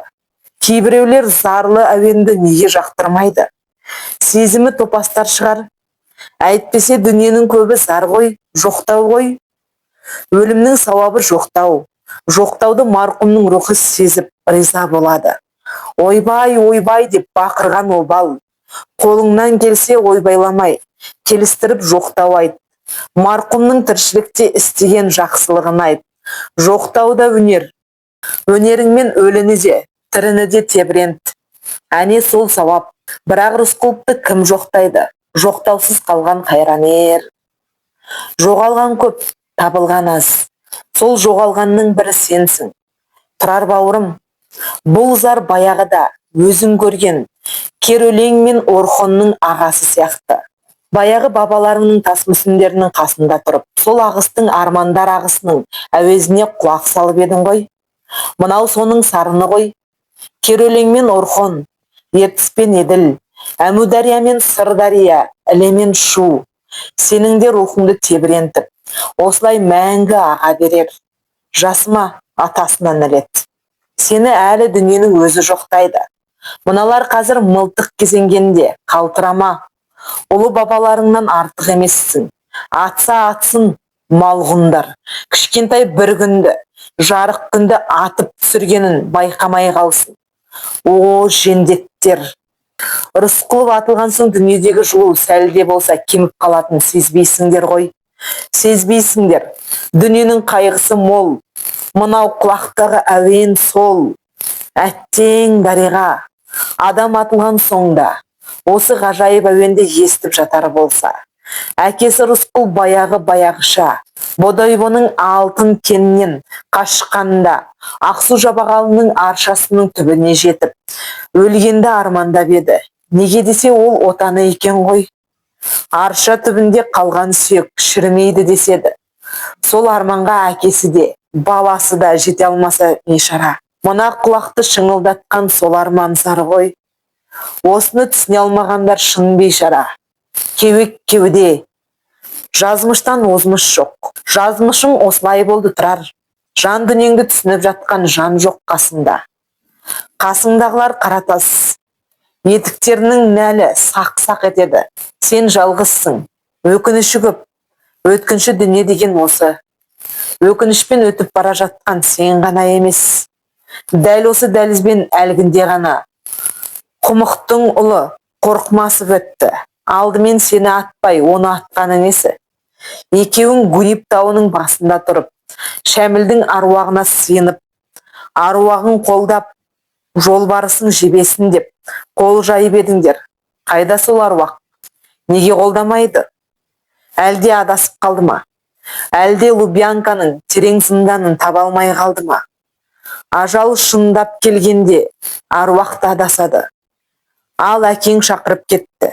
Әкең сені жер түбінен де тауып жетті. Жамандық ойламаған шығар. Мына сұмпайы сұрықсыз, сайқал дүниенің мазағынан сені тезірек құтқарғысы келген шығар. Бұл жолы әкең Рысқұл Әзірейілдің інісін құттады-ау. Мына былғаныш әділетсіз дүниеден сені асыға алып шықпақшы болды-ау. Тек үрейге бой алдырма, атасына нәлет. Мына жендеттер сенің қорқып, қалтырап, кемсеңдеп, қыңсылағаныңнан ләззат алады. Бұйыртпа оларға ондай салдақ ләззатты. Шаман келсе бетіне түкір. Олар сол сесіңнен ақ сескеніп, көп ұзамай өздері де өледі. Осы бір оқыс оймен Рысқұлов артына бұрылып еді. Көзінің жанары өлегізген жендет, бұрылма деп арс етті. Рысқұлов көр болғанда тілі таңдайына жабысып, былш еткізіп түкірерге бір түйір дымқылда таппай қалды. Мұны да Құдай қос көрмеді. Құдай қос көрсе, мұны тым құрыса, мына зынданда атқызбай-ақ. Орыста не көп, орман көп. Орманға апарып атқанда, тым болмаса аспанға қарап қолын жайып, уа Тәңірі, бір шыбындай жанымды қабыл ал, деп соңғы рет үн қатар еді ғой.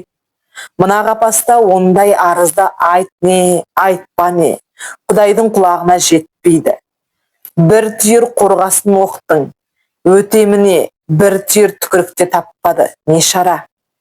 Осы өкінішпен тас тұйыққа келіп тірелгенін байқамай да қалды. Тас қабырғаға шақ етіп алдымен көзілдірігі соғылды. Онсыз да шегесі босаған.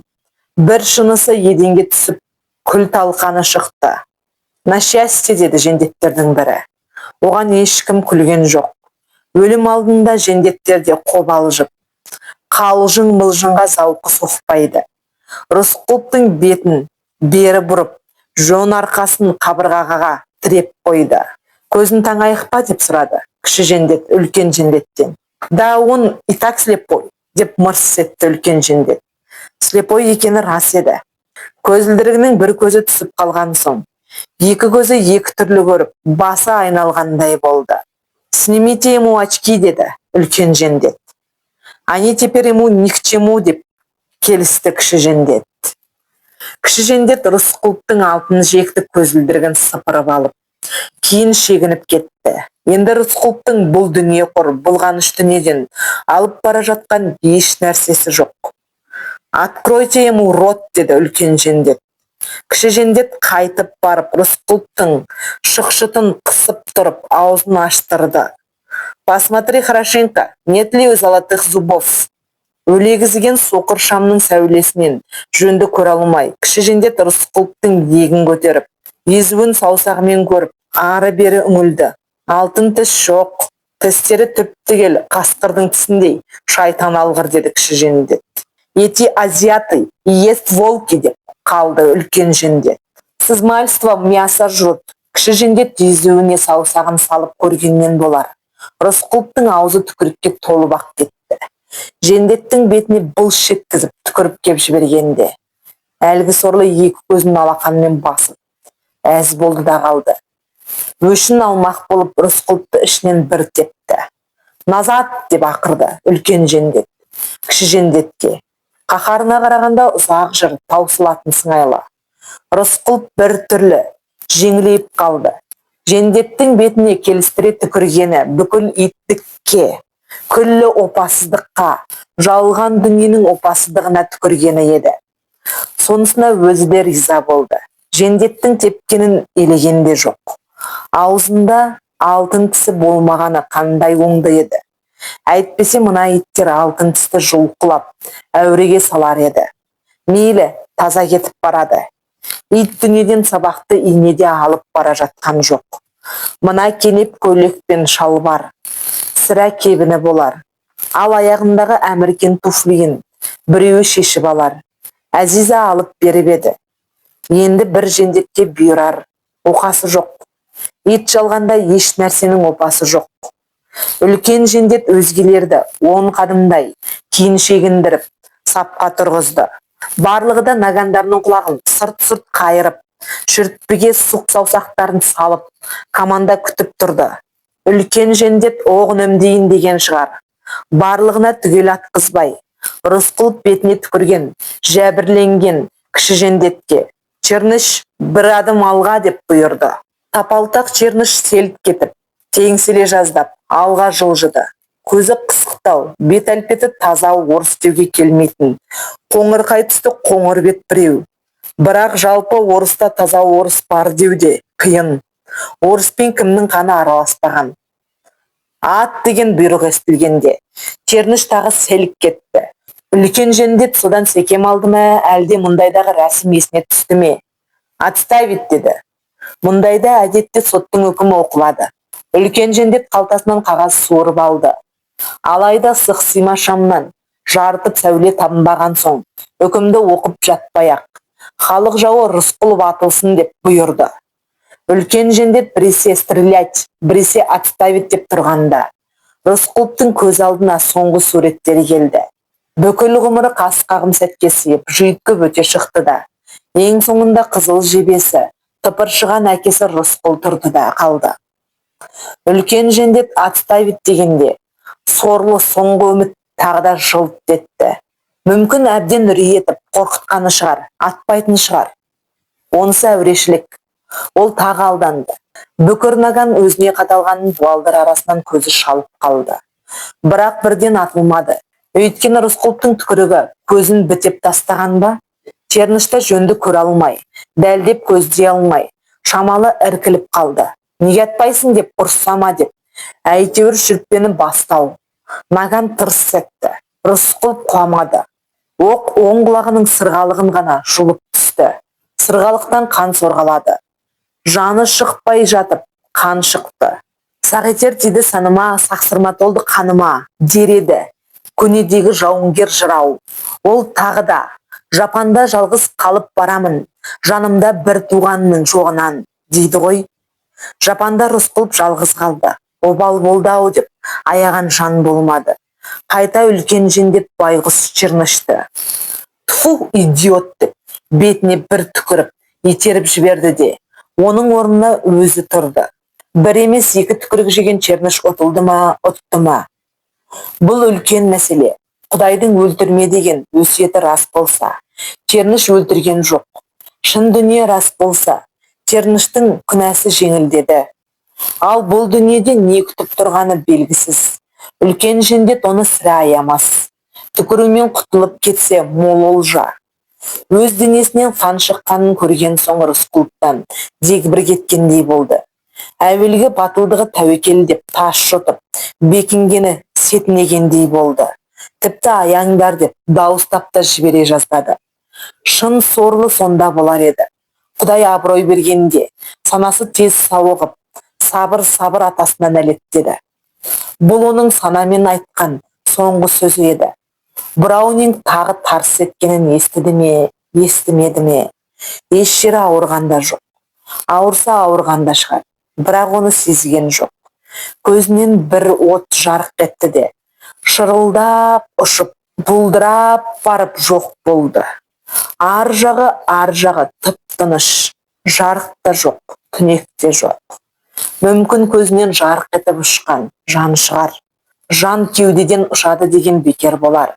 Сірә көзден ұшатын сыңайлы. Дүние теңселген жоқ, теңіз шайқалған жоқ.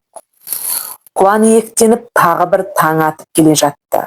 Бар болғаны бір піл құмырсқаны басып кеткендей. Әпенделеу әлеміш әлем сол баяғы баз қалпында қала берді.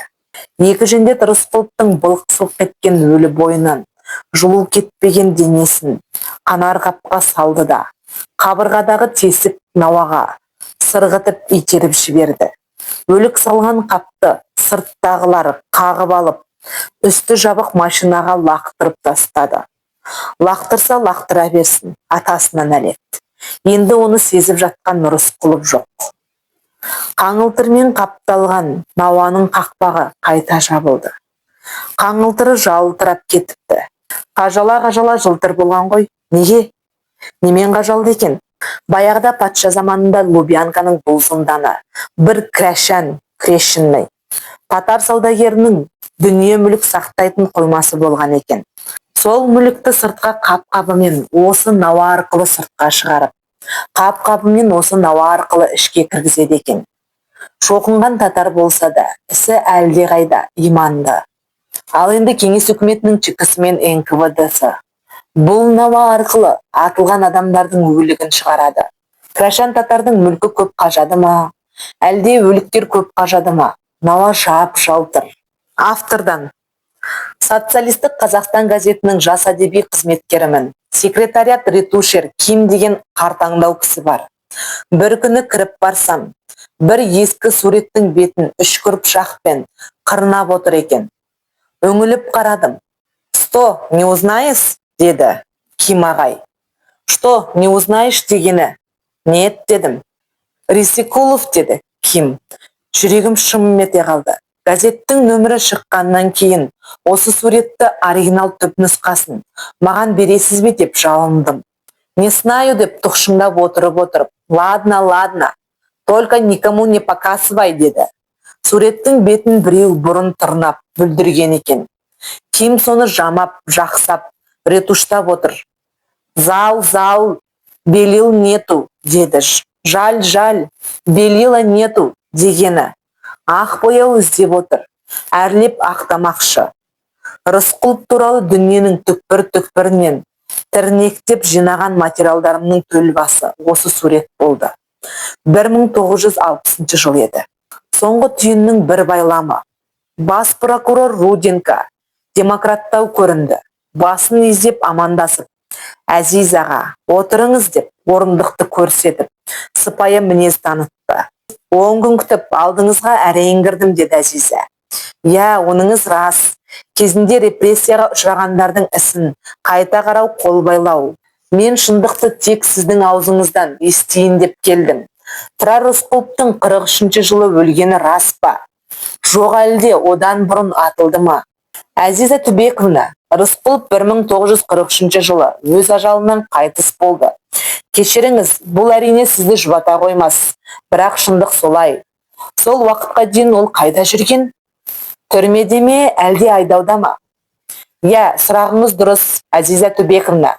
Ол айдауда болған. Қай жерде? Руденко мұңая қалғандай қол жайып. «Таңғалмаңыз, Қазақстанда» деді.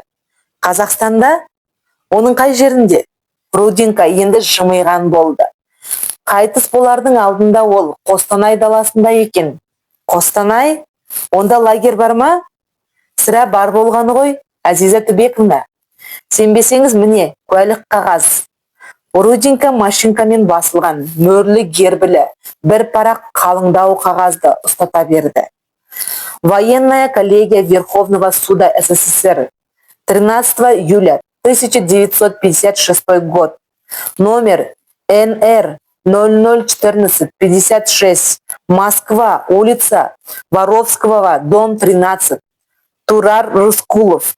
Отбывая наказание, умер 19 апреля 1943 года от паралича сердца. Номер 43, 13, 51, 94, 531. СО МВД СССР. Сообщено о смерти Волгас, город Москвы. Я, Азиза Тураровна, то есть, извините, Түбековна, менің көмекшілерім сізге дұрыс айтқан. Ал сіз оларға сенбедіңіз. Міне документ. Құдай-ау, сонда Қостанай мен Ақмоланың арасы тиіп тұр ғой. Онда екенін білгенде Әзиза ұшып жететін еді ғой. Бұл не деген сұмдық, не деген тас жүректі не? Әзизаны көп болса атып тастар еді. Атылмай көп жасағанынан гөрі Тұрарын бір көріп, атылып кеткеннің өзі 1000 есе артық еді ғой. Ай, қатыбас, қақпас тағдыр. Руденконың көмекшісі Тұрар Рысқұлов 1943 жылы өлген дегенде, міз бақпай безерген Әзиза, енді мына бас прокурордың алдында отырып, ал кеп ботадай боздасын. Руденко қоңырау басып, көмекшісіне су алдырып, ішкізіп Әзизаны кабинетінен әйтеуір әреңдегенде шығарып салды.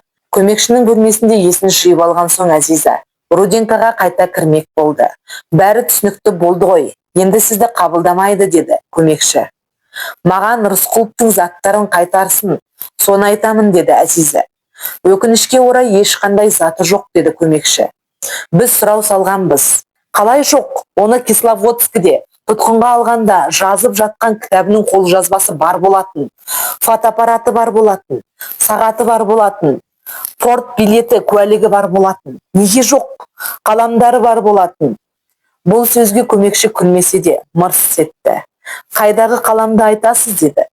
Сол екен, Әзизаның көп заманнан бері қордаланып, қат-қат жиналып жатқан ашу ызасының, кереметтей кегінің, шер-шеменінің аузы ашылып, жанартаудай бұлқына бір атқылады дейсің.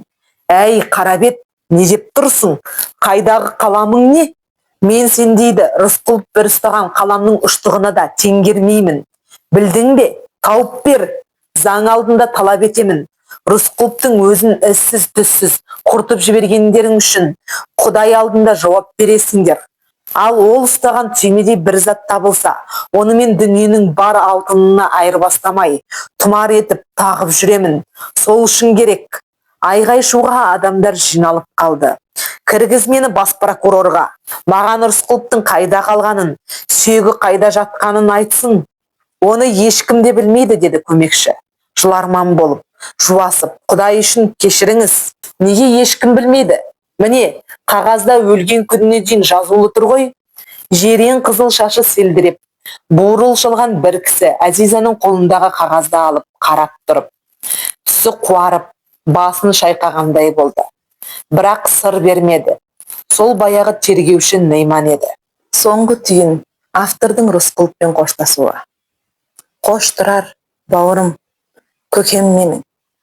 Мен сізге дәл қазір 60-тан жаңа асқан жасымның жартысын арнадым. 30 жыл бойы сізбенен қол ұстасып, бірге жүріп, бірге тұрдым. 30 жыл бойы жан дүниемді, ой санамды билеп, ұзақ сапарға жол бастадыңыз. Ол аса қиын жол еді. Біреулер айтты, бұл жолға бекер түстің, жете алмайсың, деді. Біреулер айтты, қолың көтер алмайтын шоқпарды беліңе бекер байлайсың, деді. Біреулер айтты, шеті жоқ, шегі жоқ мұхитқа түсіп кеттің ау байғұс, батып кетпесең жарар еді, деді. Олардың айтқаны рас еді. Мен көп малтығып, көп тұншықтым. Жағалауға жете алмай, батып кетуім әбден ықтимал еді. Бірақ Тұрар көке, өзіңіз алып шықтыңыз. Сіздің жұлқар рухыңыз алып шықты. Бұл кітап сіздің зәулім тұлғаңызға лайық деп айта алмаймын. Қолымнан келгені осы болды, көке.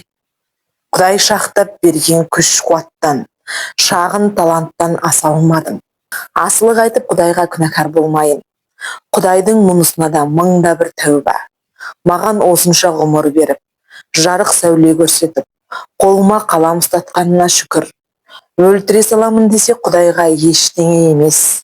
Менің марқұм анам Айша ертеректе Қызыл жебенің бірінші кітабы шыққанда, сен Рысқұлов туралы кітап жазды дейді ғой, деді. Я, дедім мен, сенің әкең Мұртазаны Рысқұловшына дегені деп ұстап әкетіп еді. Сол ма? Сол.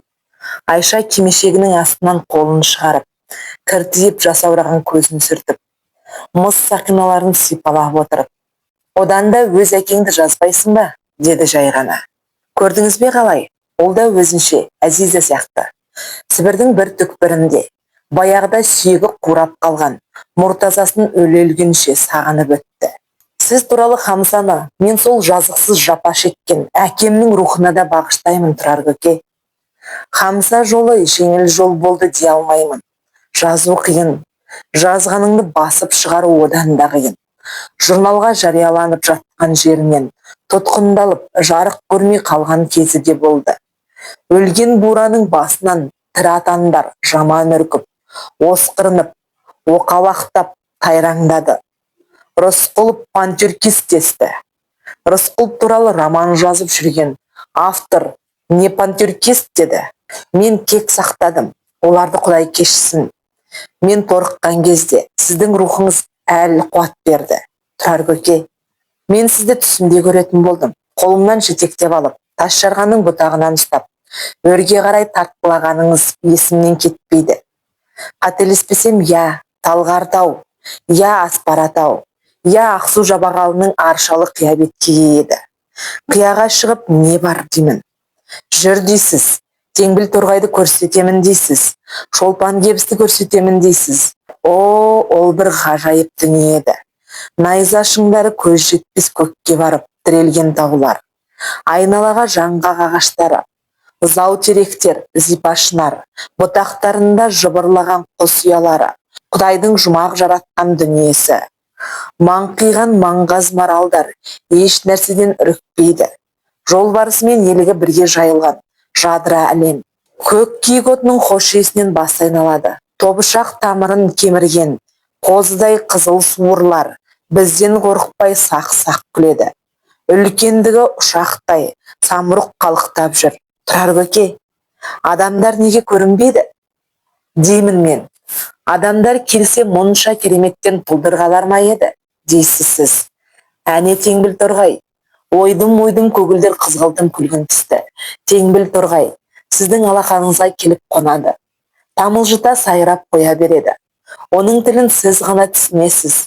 Міне Шолпан кебіс, шынында да әдемі сары алтын жалатқан, жұмақ гүлі, жалт-жұлт етеді. Кәдімгі таң алдында туатын шолпан жұлдыз сұлулықтың, махаббаттың киесі көрінеді. Оны европалықтар Венера, Стелла дейді, Аврора дейді. Біздің түрік дүниесі Шолпан, Чулпан, Чолпан, Зухра деседі ғой. Сол Шолпан бірде аяғындағы алтын кебісін абайламай жерге түсіріп алыпты.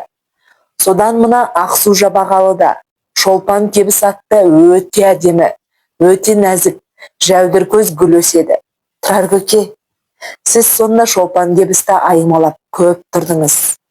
Таң құланиектене найза шыңдар сұлбасы сұстана көрінгенде, сол шыңдардың үстінен шаншыла жарқырап Шолпан жұлдыз туған еді. Сіз соған соқтана қарап қалдыңыз.